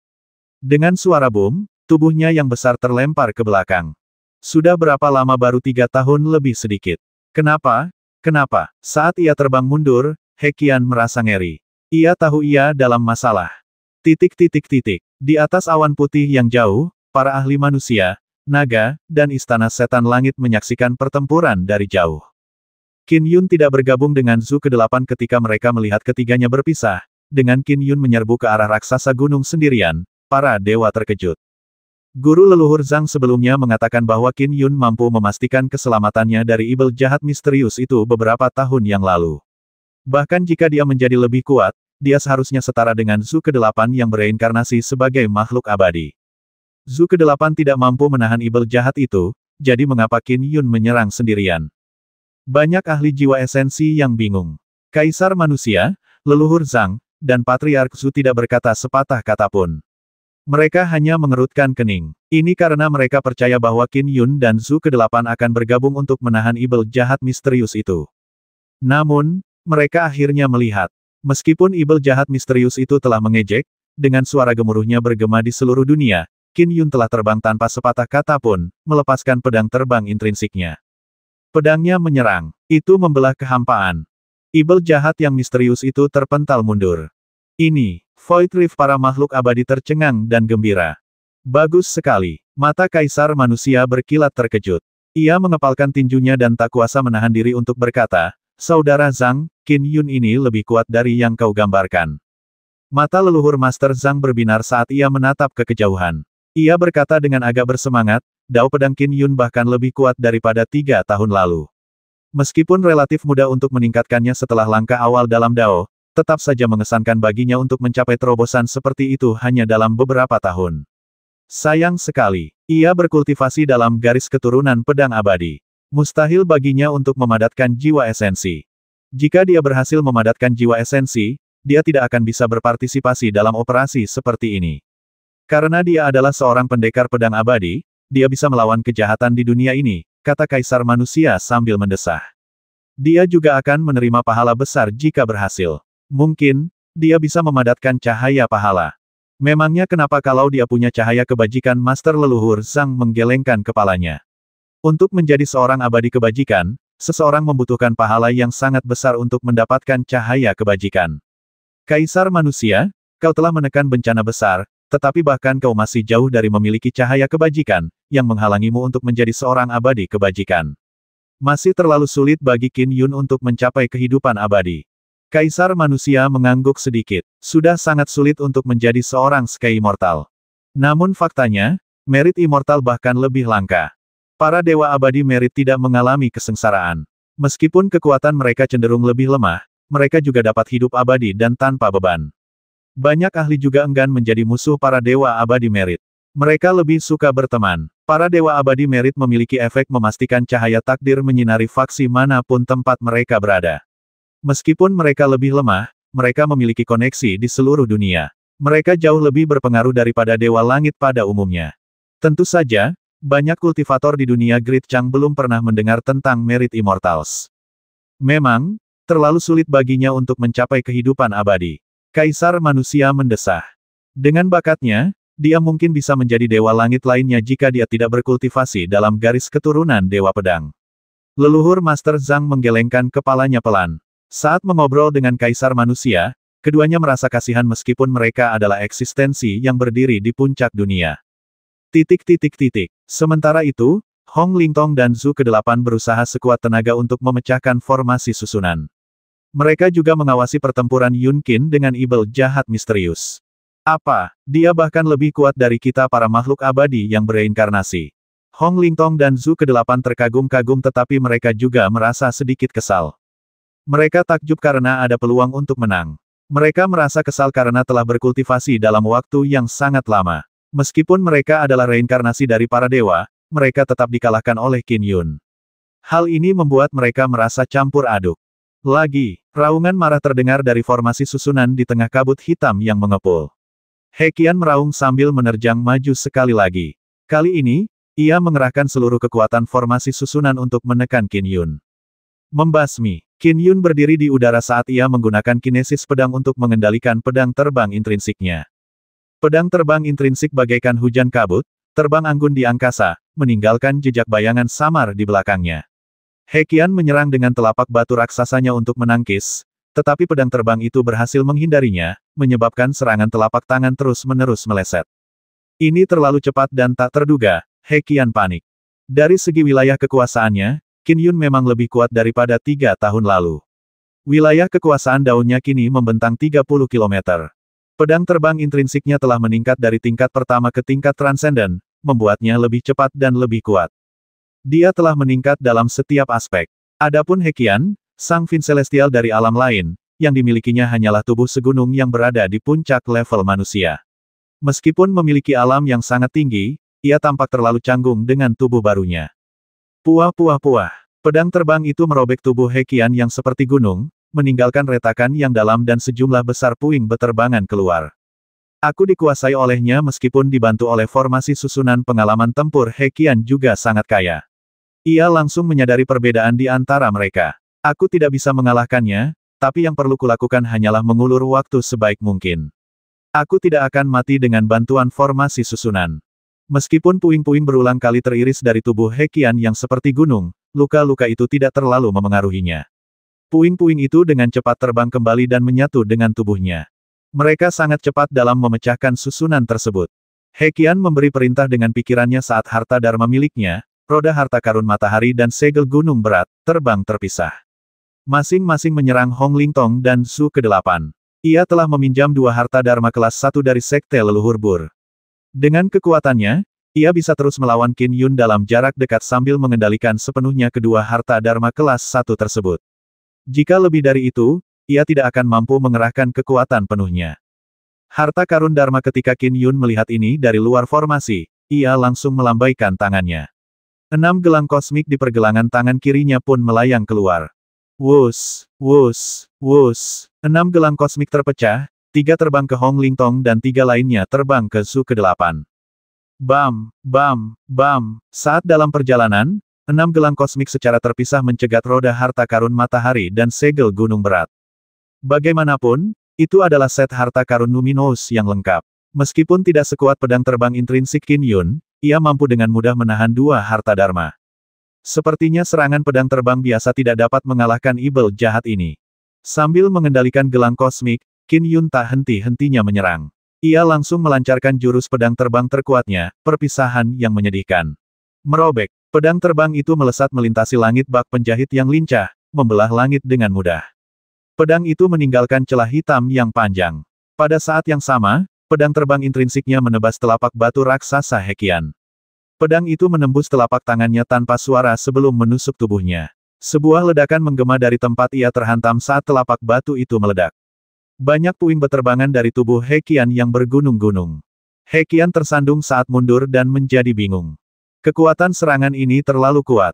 Aku akan hancur jika dia memukulku dengan serangan ini sekitar 20 kali. Aku tidak bisa membiarkan ini terus berlanjut. He Qian tahu bahwa ia sedang menghadapi situasi yang paling genting. Ia terpojok. Jika dia membiarkan pedang terbang itu terus menyerangnya, dia akan terbasmi. Haruskah aku merapal mantra terlarang? Aku harus menundanya selama sehari. Sekalipun aku gagal, membasmi 2 atau 3 jiwa intisari cakrawala ketiga puncak akan dianggap sebagai perbuatan baik yang besar, pikir He Qian. Jika aku merapal mantra terlarang, aku tidak akan mendapatkan pahala apapun, apalagi jika aku dipaksa oleh seorang manusia pedang abadi. Qin Yun, berhenti, teriak He Qian dengan marah. Namun, Qin Yun mengarahkan pedang terbang intrinsiknya untuk menciptakan lintasan melengkung saat pedang itu menyerang lagi. Pedang itu kembali melancarkan perpisahan yang menyedihkan. Meskipun serangan ini membebani jiwanya, Qin Yun mampu melancarkannya 10 kali di alamnya saat ini. Lalu apa yang terjadi setelah 10 serangan pertama? Ia bisa pulih menggunakan pil roh 9 revolusi. Untuk menghadapi ibel jahat misterius itu, Qin Yun tentu saja bersedia menggunakan pil tersebut. Terlebih lagi, ketika ia membasmi naga hitam dan wajah giok, ia menemukan 3 pil roh 9 revolusi lagi. Sekarang, dengan begitu banyak harta karun yang dimilikinya, tidak sulit baginya untuk membeli lebih dari 10 pil roh 9 revolusi jika ia membutuhkannya. Upaya untuk melemahkannya, dia bisa mengatasinya. Boom! Puing-puing meledak sekali lagi saat He Qian menderita kerusakan hebat lagi. Namun, kedua belah pihak menghasilkan ledakan dahsyat yang mengerikan di ranah jiwa esensi cakrawala ketiga. Alih-alih menghalangi sisa gelombang kejut melalui formasi susunan, He Qian melindungi gelombang kejut tersebut dan memindahkan sebagiannya ke sudut di salah satu desa terdekat. Ada banyak penduduk desa yang menonton dari jauh. Kabut hitam mengepul di sekitar raksasa yang menjulang tinggi dengan ledakan tiada henti yang berasal dari pertempuran. Penduduk desa tercengang dan tercengang. Apa yang sedang terjadi? Saya tidak tahu. Mungkin makhluk abadi sedang berperang melawan makhluk surgawi. Penduduk desa masih berspekulasi. Tiba-tiba, gelombang kejut menyapu daerah itu, langsung menghancurkan beberapa rumah menjadi debu. Gelombang kejut juga menyapu lebih dari 10 penduduk desa. Tubuh mereka tak sebanding dengan batu yang digunakan untuk membangun rumah mereka. 10 orang lainnya pun hancur menjadi debu. Kakak Erniu, kakek, orang tua. Kekacauan pun terjadi ketika penduduk desa yang menyaksikan keributan itu menjadi panik. Qin, Dewa Pedang, bukankah kau seharusnya peduli pada nyawa manusia fana? He Qian segera mengirimkan transmisi suara. Aku baru saja mengirimkan gelombang kejut yang menyapu desa itu. Kurang dari 20 orang tewas. Jika aku menginginkannya, gelombang kejut yang disebabkan oleh pertempuran kita dapat menyebar ke seluruh jajaran hingga puluhan kilometer. Banyak dari 50.000 manusia yang tinggal di sini akan musnah. Selama kau berhenti menyerang, aku tentu akan berhenti menyakiti orang tak bersalah. He Qian yang tinggi besar memelototi Qin Yun. Ia tampak bingung. Dia tidak bersedia menggunakan keterampilan terlarang kecuali benar-benar diperlukan. Oleh karena itu, dia menemukan metode yang menyimpang tersebut. Akan sepadan jika dia dapat mengulur waktu walau hanya 10 menit. 50.000 manusia telah dipersiapkan untuk para kultivator puncak alam jiwa esensi cakrawala ketiga.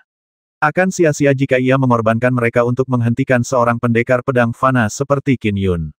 Oleh karena itu, ia memastikan bahwa gelombang kejut tersebut hanya menewaskan kurang dari 20 orang sebagai peringatan. Qin Yun, abaikan ancamannya, kata Master Leluhur Zhang melalui transmisi suara. Meskipun menyaksikan pertempuran dari jarak yang sangat jauh, ia dapat memastikan bahwa He Qian sedang mengancam Qin Yun. Jika kita membiarkannya bertindak sesuka hatinya, akibatnya akan ratusan, bahkan ribuan, kali lebih buruk daripada kematian 50.000 manusia. Saya mengerti. Qin Yun mengangguk. Dengan sekali pandang, dia melihat 50.000 penduduk desa yang tidak tahu apa-apa dari 9 desa di dalam kabut hitam yang mengepul. Namun, penduduk desa ini memang tidak bersalah. Karena itu, aku harus mencoba lagi dan mencoba mengalahkan ibel jahat misterius ini sekaligus. Qin Yun tidak rela melihat 50.000 manusia mati, tetapi He Qian jelas mengancamnya. Ia hanya perlu menyerang sekali dan He Qian kemungkinan akan menggunakan gelombang kejut dari pertempuran itu untuk melibatkan lebih banyak penduduk desa. Suara mendesing. Qin Yun meraih labu perunggu dengan tangan kirinya, dan labu perunggu muncul di tangannya. Qin Yun menggunakan tangan kanannya untuk menarik tutup labu tersebut. Pedang Gua Surga, Kalabash, taklukkan. Ada kilatan tajam di mata Qin Yun saat dia langsung menyalakan harta dharma. Sejuta sinar ki pedang menyembur keluar dari labu perunggu seketika. Masing-masing memiliki kekuatan yang mengerikan, dan masing-masing sangat mengerikan jika berdiri sendiri. Di bawah kendali labu pedang Gua Surga, jutaan sinar itu membentuk susunan pedang penghancur yang mengerikan. Kemanapun ki pedang itu lewat, kehampaan akan terkoyak berkeping-keping. Kabur, kabur, kabur. He Qian begitu ketakutan hingga ia langsung merapal mantra terlarangnya. Ia menyerbu menuju pintu masuk dunia di belakangnya secepat mungkin dalam wujud aliran cahaya yang samar. Namun, ia segera dilahap oleh ki pedang yang dahsyat dan dahsyat. Untuk melengkapi tubuhnya yang seperti gunung, He Qian mengolah tubuhnya menjadi senjata melalui formulasi dharmanya. Pedang terbang intrinsik Qin Yun sebelumnya hanya mampu mengukir pecahan batu dari tubuhnya. Tapi tiba-tiba, melawan badai penghancur yang dibentuk oleh sejuta ki pedang, tubuh besar He Qian dengan cepat hancur berkeping-keping. Tubuhnya yang setinggi 3.000 kaki diremukkan dengan cepat. Bagaimana mungkin seorang manusia abadi seperti dia bisa melancarkan serangan yang begitu mengerikan? He Qian tak percaya. Ia berusaha sekuat tenaga untuk tetap hidup. Serangan gabungan sejuta ki pedang Gua Surga dari Kalabash sangatlah dahsyat. Kekuatannya bahkan setara dengan serangan biasa seorang ahli jiwa esensi cakrawala ketiga. Di bawah kekuatan Ki Pedang yang mengerikan, hanya tersisa 1% dari tubuh He Qian. Itu adalah inti hati batu ungu yang berdiameter sekitar 3 meter. Ia berubah menjadi aliran cahaya dan terbang menuju pintu masuk dunia. So, inti dari tubuh pegunungan, hati batu, adalah yang paling keras. He Qian berusaha sekuat tenaga untuk mempertahankan hati batunya saat ia memisahkan terowongan melalui pintu masuk dunia. Untungnya, dia tidak terlalu jauh dari pintu masuk dunia dan dia terbang cukup cepat. Oh Qin Yun menutup labu itu dan menyimpannya sebelum memulai pengejarannya sebagai aliran cahaya. 5 kilometer yang memisahkan mereka dapat dilalui dalam sekejap mata, jadi tidak lama kemudian Qin Yun tiba di depan pintu masuk dunia. Dia kabur cukup cepat. Kalau dia lebih lambat sedikit, mungkin aku bisa membasminya. Qin Yun menatap lorong pusaran ungu tua di depannya. Lorong itu terhubung langsung ke dunia asing baru. Melalui lorong pusaran, ia dapat dengan jelas melihat dunia di sisi lain.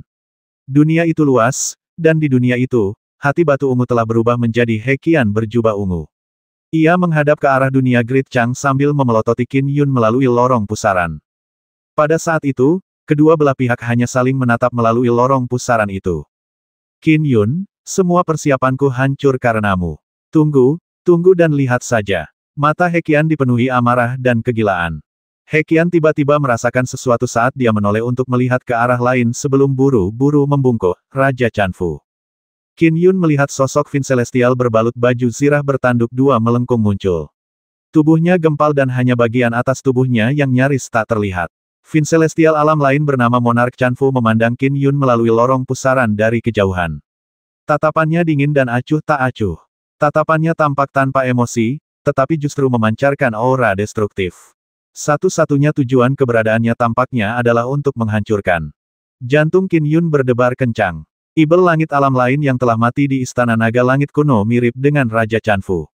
Namun, ibel langit alam lain itu sudah mati. Sedangkan Raja Chanfu, ia masih hidup dan ancaman yang ditimbulkannya cukup nyata. Namanya Qin Yun, kata Raja Chanfu. Ya, dialah yang menghancurkan. Suaranya melembut saat lorong pusaran itu terhalang di ujung yang lain. Qin Yun tak lagi bisa memahami apa yang terjadi di sisi lain.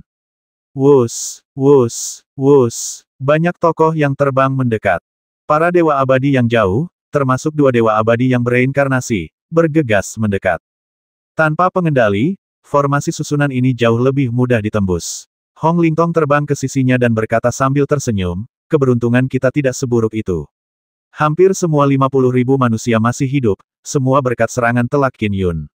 Semua ki pedang yang dilepaskan labu hampir membasmi ibel jahat misterius itu seketika.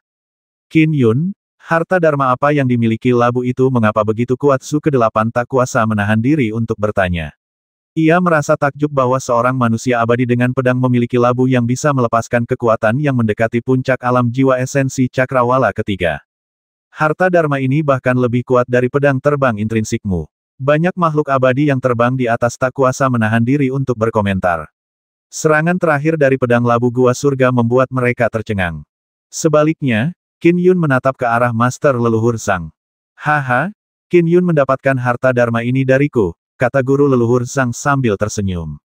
Beberapa waktu lalu, aku menjualnya kepada teman muda kita, Qin Yun, dengan harga harta dharma kelas transenden. Sepertinya aku menjualnya dengan harga yang cukup rendah. Di sampingnya, Kaisar Manusia tak kuasa menahan diri untuk berkomentar, Saudara Zhang, harganya sudah terlalu mahal. Harta dharma ini hanya bisa digunakan oleh para pendekar pedang abadi. Dan mereka akan mencapai batas maksimal ketika mencapai alam inti emas Konate. Namun, kau masih menjualnya kepadanya dengan harga segitu. Orang lain mungkin bodoh, tetapi Kaisar Manusia sangat berpengetahuan. Pedang labu gua surga punya banyak keterbatasan. Keterbatasan terbesarnya adalah bahwa itu hanya bisa digunakan oleh pedang abadi. Kekuatan pembeli menentukan harga harta karun tersebut. Terlebih lagi, pedang labu gua surga berbeda dari harta dharma pada umumnya. Seseorang perlu memasukkan sedikit ki pedang ke dalamnya setiap hari. Meskipun Qin Yun memiliki kekuatan dharma inti emas keunguan yang luar biasa, ia tetap membutuhkan waktu setahun untuk mengisi pedang labu gua surga dengan ki pedang yang cukup untuk mengaktifkan susunan ki pedang di dalamnya. Itu adalah persiapan selama setahun, semuanya untuk satu serangan. Jika dia ingin menggunakannya lagi butuh waktu 1 tahun lagi untuk memasukkan ki pedang ke dalamnya setiap hari sebelum dia bisa melakukannya. Haha, Master Leluhur Zhang tersenyum sambil menatap pintu masuk dunia. Ujung lorong yang lain telah diblokir. Hal itu menghalangi mereka untuk melihat situasi di dunia lain. Para Fin Celestial alam lain itu tahu bahwa itu sia-sia, jadi mereka menyerah untuk memperluas pintu masuk dunia. Mari kita segel pintu masuk dunia ini terlebih dahulu. Setelah beberapa waktu, dunia Great Chang akan menyembuhkan luka ini secara alami. Saat dia berbicara, Master Leluhur Zhang membacakan mantra. Wus, wus, wus. Segel raksasa yang mengeluarkan petir ungu menyelimuti pintu masuk dunia, menyegelnya sepenuhnya. Mungkin butuh waktu sebulan sampai pintu masuk dunia benar-benar ditutup. Saya akan mengawasinya, kata Master Leluhur Zhang. Tidak akan terjadi hal buruk jika senior Zhang yang memimpinnya. Kali ini kita harus berterima kasih kepada Dewa Pedang Qin. Tampaknya, mustahil menyelesaikan bencana ini. Para dewa dan setan pun berkomentar. Namun, Hong Lingtong menyindir, sayangnya, kita membiarkan ibel jahat misterius itu lolos. Tubuhnya, adalah tubuh asli dari dunia Great Chang. Lagi pula, itu tubuh fana. Tidak akan sulit bagi Fin Celestial alam lain untuk mengirimnya ke dunia Great Chang lagi. Ya, Kaisar Manusia dan rombongan mengangguk dengan ekspresi sedih. Dia pasti akan datang lagi, kata Master Leluhur Zhang sambil mengangguk. Meskipun kedua dunia terpisah oleh jarak yang sangat jauh, seseorang dapat menghubungkan kedua dunia untuk sementara waktu melalui altar pengorbanan. Mengirim benda-benda yang berhubungan dengan energi sangatlah mudah. Bahkan mengirim tubuh fana pun tidaklah sulit. Misalnya, embrio ibel Laut Sanguin milik penguasa Pulau Sembilan Gunung telah dikirim dari dunia lain. Tubuh Hekian yang bergunung-gunung berasal dari dunia Chang Agung dan bersifat fana. Tidak banyak yang menghalanginya untuk dikirim. Bahkan mungkin untuk mengirimnya melewati Gua Surga 9 Silsilah Ibel Jahat, saran Patriark Su. Pertanyaan sebenarnya adalah dunia mana yang berada di balik ibel jahat misterius ini. Gua-gua surga dari 9 silsilah ibel jahat. Qin Yun bingung.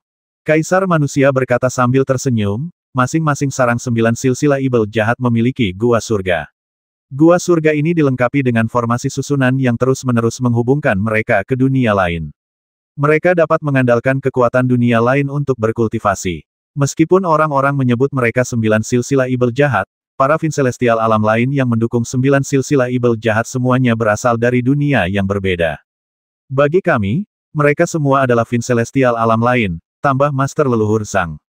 Tapi nyatanya, banyak Fin Celestial alam lain berasal dari dunia yang berbeda. Mereka juga bertarung satu sama lain. Satu-satunya alasan ibel jahat 9 silsilah bersatu adalah karena kami saat ini memegang keunggulan mutlak. Jika kami musnah, ibel jahat 9 silsilah kemungkinan besar akan saling bertarung. Qin Yun mengangguk. Bukan hanya satu dunia yang mengincar dunia mereka. Tentu saja, mereka memiliki keunggulan mutlak di sini. Leluhur Dao telah mewariskan Dao, umat Buddha berkembang pesat, ras naga kuat, dan para ibel memiliki formula dharma kultivasi khusus. Semuanya memiliki sejarah. Misalnya, naga langit kuno yang telah mati memiliki seorang kakak laki-laki dan seorang guru. Jangan bicara soal ibel jahat fana itu dulu. Dengan kekuatan Qin Yun, dia pasti bisa menghadapinya. Leluhur Master Zhang menatap Qin Yun saat mata ketiganya terbuka di glabelanya. Mata petir para makhluk abadi lainnya tercengang. Master Leluhur Zhang merasa khawatir saat melihatnya. Bagus sekali, Qin Yun. Lingkaran harta karunmu jauh lebih tinggi daripada sebelumnya. Bahkan leluhur Master Zhang pun merasa agak menyilaukan. Cahaya jasa yang dilihatnya dari tubuh Qin Yun bahkan memberinya semacam penampilan suci. Selain cahaya jasa, tubuhnya dipenuhi berbagai macam lingkaran harta karun berwarna-warni. Setiap lingkaran harta karun mewakili harta karun tertentu. Bahkan Master Leluhur Zhang merasa takjub melihat cahaya jasa dan banyaknya lingkaran harta karun yang menyelimuti Qin Yun. 3 tahun lalu, saat Qin Yun dan He Qian bertarung di luar kota dominasi agung, leluhur Master Zhang pernah menggunakan mata petirnya dan melihat lingkaran cahaya harta karun di tubuh Qin Yun. Meskipun menyilaukan, itu tak tertandingi oleh apa yang dimilikinya sekarang. Qin Yun telah memperoleh banyak harta karun dari Istana Naga Langit Kuno sejak pertempuran di luar kota dominasi agung. Lingkaran harta karunnya tentu saja jauh lebih menakjubkan.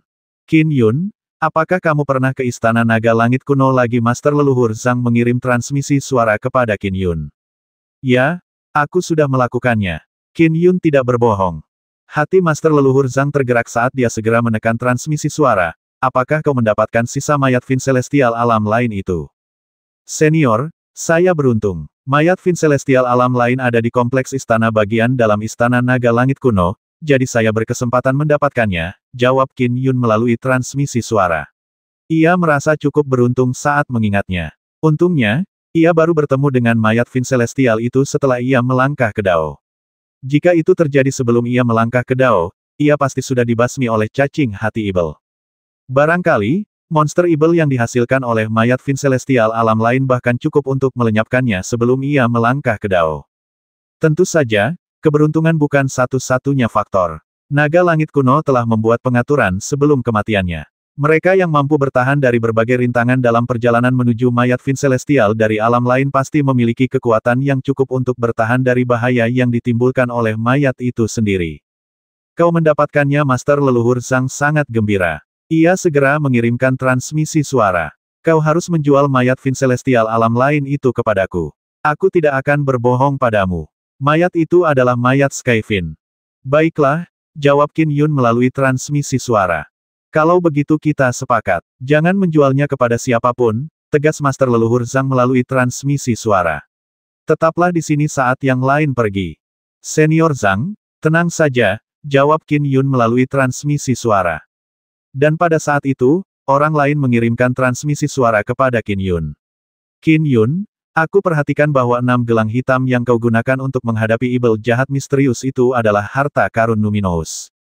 Apakah kau pernah ke Istana Naga Langit Kuno? Apakah kau mendapatkan banyak harta karun di sana? Qin Yun tercengang saat menatap Kaisar Manusia. Ia pun membalas melalui transmisi suara, Yang Mulia, Anda memiliki mata yang jeli. Saya baru-baru ini pergi ke Istana Naga Langit Kuno dan menuai hasil yang cukup banyak. Kaisar Manusia biasanya berbicara dengan cara yang meninggikan dirinya setiap kali berbicara dengan manusia biasa. Namun, ia akan berbicara kepada para kultivator kuat sebagai orang yang setara. Tentu saja, dia adalah pemimpin tertinggi garis keturunan Gatvin. Dia juga salah satu eksistensi terkuat di dunia Great Chang. Meskipun kekuatan tempur Qin Yun berada di ranah jiwa esensi cakrawala ketiga, dia tetap sangat menghormati Kaisar Manusia. Datanglah ke Istana Kekaisaran kalau ada waktu. Jual saja harta karun yang tidak kau butuhkan. Aku mungkin punya barang-barang yang kau butuhkan, kata Kaisar Manusia melalui transmisi suara. Harta karun hanya benar-benar berharga jika cocok untukmu. Dengan melakukan pertukaran, kau bisa menyingkirkan barang-barang yang tidak kau butuhkan dan menukarnya dengan barang-barang yang paling kau butuhkan. Ini baik untuk semua orang. Yang Mulia, saya akan segera mengunjungi Istana Kekaisaran. Qin Yun pun setuju. Meskipun banyak harta yang diterima Qin Yun dari Istana Naga Langit Kuno dan Gua Naga Kuning sangat berharga, ia tidak membutuhkannya. Tentu saja lebih baik menjualnya. Semua makhluk abadi yang hadir memiliki mata yang jeli. Ketika Qin Yun menggunakan 6 gelang kosmik, mereka telah memastikan bahwa itu adalah harta karun Numinous. Hal itu membuat mereka menduga bahwa Qin Yun pasti telah mendapat kesempatan besar dan menerima panen yang besar. Banyak dari mereka mulai mengirimkan transmisi suara kepadanya. Setiap orang, tatapan Kaisar Manusia menyapu kerumunan saat ia berkata sambil tersenyum, Qin Yun, Hong ke-9, dan Zhu ke-8 telah memainkan peran penting dalam mencegah bencana ini. Keluarga Zhu tidak akan diikut-sertakan dalam hal ini karena mereka telah dianugerahi gelar raja. Namun, untuk Qin Yun dan Hong ke-9, sesuai aturan yang telah ditetapkan, saya akan menganugerahkan mereka sebuah provinsi sebagai wilayah kekuasaan mereka. Saya juga akan menganugerahkan mereka gelar markis. Qin Yun dan Hong Lingtong bertukar pandang dan segera berkata dengan hormat, terima kasih, Yang Mulia. Pemberian wilayah feodal dan gelar bangsawan markis merupakan hal yang menguntungkan bagi klan keluarga. Tidak ada alasan untuk menolaknya. Meskipun gelar tersebut diberikan oleh pemerintah kekaisaran, penganugerahan tersebut juga menguntungkan mereka. Ini karena keduanya telah memperoleh pahala yang luar biasa karena mencegah bencana, sehingga cahaya takdir menyinari mereka dengan lebih cemerlang. Dengan menerima gelar dan menjadi bagian dari pemerintah kekaisaran, mereka akan berbagi pahala dan kebaikan takdir mereka dengan pemerintah kekaisaran. Selamat, selamat, pedang abadi Qin. Selamat, saudara Hong ke-9. Sebuah kabupaten memiliki 2 markuise sungguh luar biasa. Peristiwa ini kemungkinan akan dikenang selama ribuan tahun. Para dewa memberikan ucapan selamat. Kaisar Manusia berkata sambil tersenyum, provinsi mana di wilayah Grand Dominance yang kalian berdua inginkan silakan pilih. Hong Lingtong dan Qin Yun bertukar pandang sebelum Hong Lingtong berkata, aku akan mengambil provinsi tinggi. Kalau begitu, aku akan memilih provinsi Serene. Qin Yun pun segera mengambil keputusan. Desa tempat ia tinggal semasa kecil memang berada di sekitar provinsi Serene. Baiklah, sudah diputuskan. Penganugerahan gelar markis kalian akan diumumkan ke dunia 3 hari dari sekarang, kata Kaisar Manusia sambil tersenyum. Kata-katanya berbobot, jadi apapun yang dikatakannya langsung terkonfirmasi. Terima kasih, Yang Mulia. Hong Lingtong dan Qin Yun juga sangat senang. Penganugerahan gelar markis oleh pemerintahan kekaisaran dapat diperoleh di wilayah Paramount Conate jika seseorang merupakan keturunan pemerintahan kekaisaran. Qin Yun dan Hong Lingtong, yang tidak berhubungan dengan pemerintahan kekaisaran, hanya dapat dianugerahi gelar bangsawan jika mereka melakukan sesuatu yang sangat berjasa. Bagaimana dengan pemberian gelar raja? Seseorang harus berada di puncak alam jiwa esensi cakrawala ketiga untuk dianugerahi gelar raja.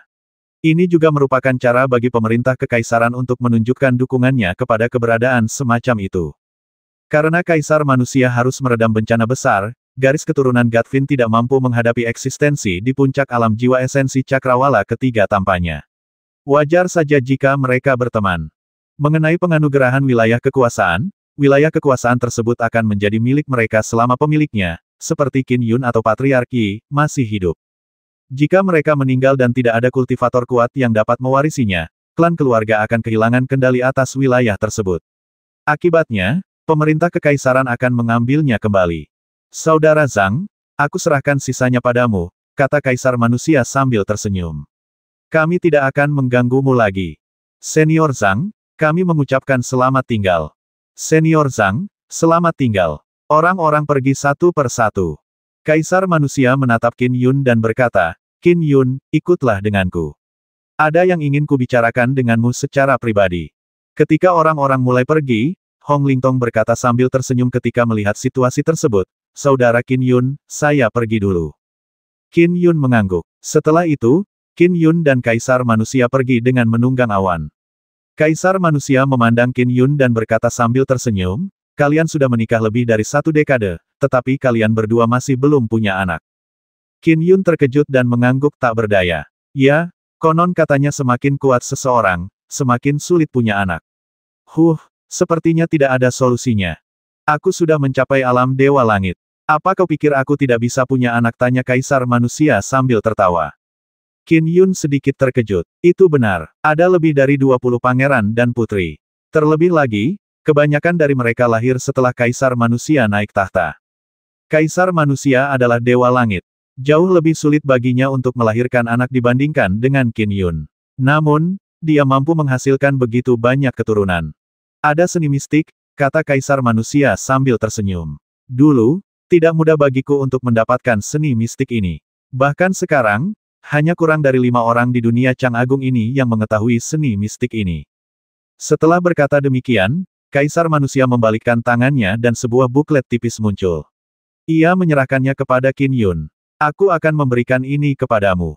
Bukankah aku sudah menyebutkan hadiah besar untukmu sebelumnya kau menginginkannya? Qin Yun sangat gembira. Ia dan Yi Xiao sudah lama berharap memiliki anak. Ia telah menunggu begitu lama, sehingga ia sangat gembira dengan adanya seni mistik semacam itu. Benar, Dewa Langit dan Dewa Langit lebih sulit memiliki anak karena kekuatan mereka. Wajar saja jika salah satu dari mereka menciptakan formula Dharma untuk mengatasi batasan itu. Terima kasih, Yang Mulia. Qin Yun menerima buklet itu dengan gembira. Ingatlah untuk mengunjungi Istana Kekaisaran ketika kau punya waktu. Setelah Kaisar Manusia berkata sambil tersenyum, dia berbalik dan pergi, dengan cepat menghilang di cakrawala. Qin Yun segera membolak-balik buklet itu dan membacanya dengan saksama. Teksnya penuh dengan mantra Dao, dan setelah selesai membacanya, teks itu lenyap. Buklet itu langsung hancur menjadi debu. Seni mistik juga mengundang kecemburuan dari surga. Qin Yun agak gembira, berharap dapat segera kembali untuk memberitahu Yi Xiao kabar baik itu. Tidak lebih dari 5 orang di dunia Great Chang yang mengetahui seni mistik ini, tetapi seni ini diberikan kepadaku. Qin Yun mengangguk sedikit. Dia bisa memahami ketulusan Kaisar Manusia. Jelas, kekuatannya sekarang berada di alam jiwa esensi cakrawala ketiga. Sekalipun masa hidupnya terbatas hingga 5 abad, ia pasti akan membuat kehebohan di dunia. Kaisar manusia telah melakukannya untuk menciptakan ikatan karma yang baik dengannya. Qin Yun kembali ke pintu masuk dunia yang masih diselimuti kabut tebal. Jelas, Master Leluhur Zhang sedang membentuk formasi susunan. Qin Yun, Master Leluhur Zhang muncul di tengah kabut. Senior Zhang, Qin Yun membalikkan tangannya dan mengeluarkan gambar dua dunia. Wus! Sesosok kecil langsung terbang keluar dari gambar dua dunia sebelum membesar dengan cepat. Itu adalah mayat Fin Celestial bersisik merah yang panjangnya lebih dari 1000 kaki. Mata leluhur Master Zhang berbinar. Ditambah dengan lengan yang ia dapatkan sebelumnya, ia kini memiliki mayat Skyfin yang utuh.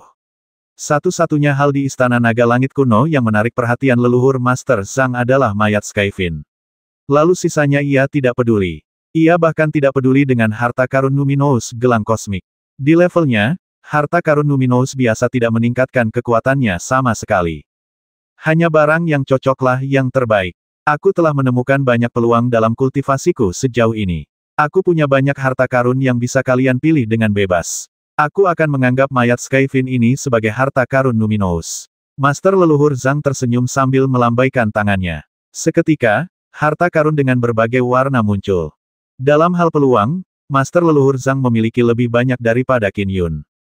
Misalnya, dua dewa abadi yang bereinkarnasi, Hong Lingtong dan Zhu ke-8, tahu bahwa guru leluhur Zhang cukup beruntung menjadi murid pribadi leluhur Dao. Oh, mata Qin Yun berbinar ketika melihat berbagai harta karun itu. Ia berpikir, kukira aku punya banyak harta, tapi dibandingkan dengan leluhur Master Zhang, aku masih kalah jauh. Senior Zhang, apa ini? Qin Yun mulai menanyakan detailnya. 2 jam kemudian, Qin Yun meninggalkan gunung penyiksaan dengan puas. Ia merapal seni transformasi sinar dan terbang ke utara menuju prefektur Jiang dalam aliran cahaya. 330.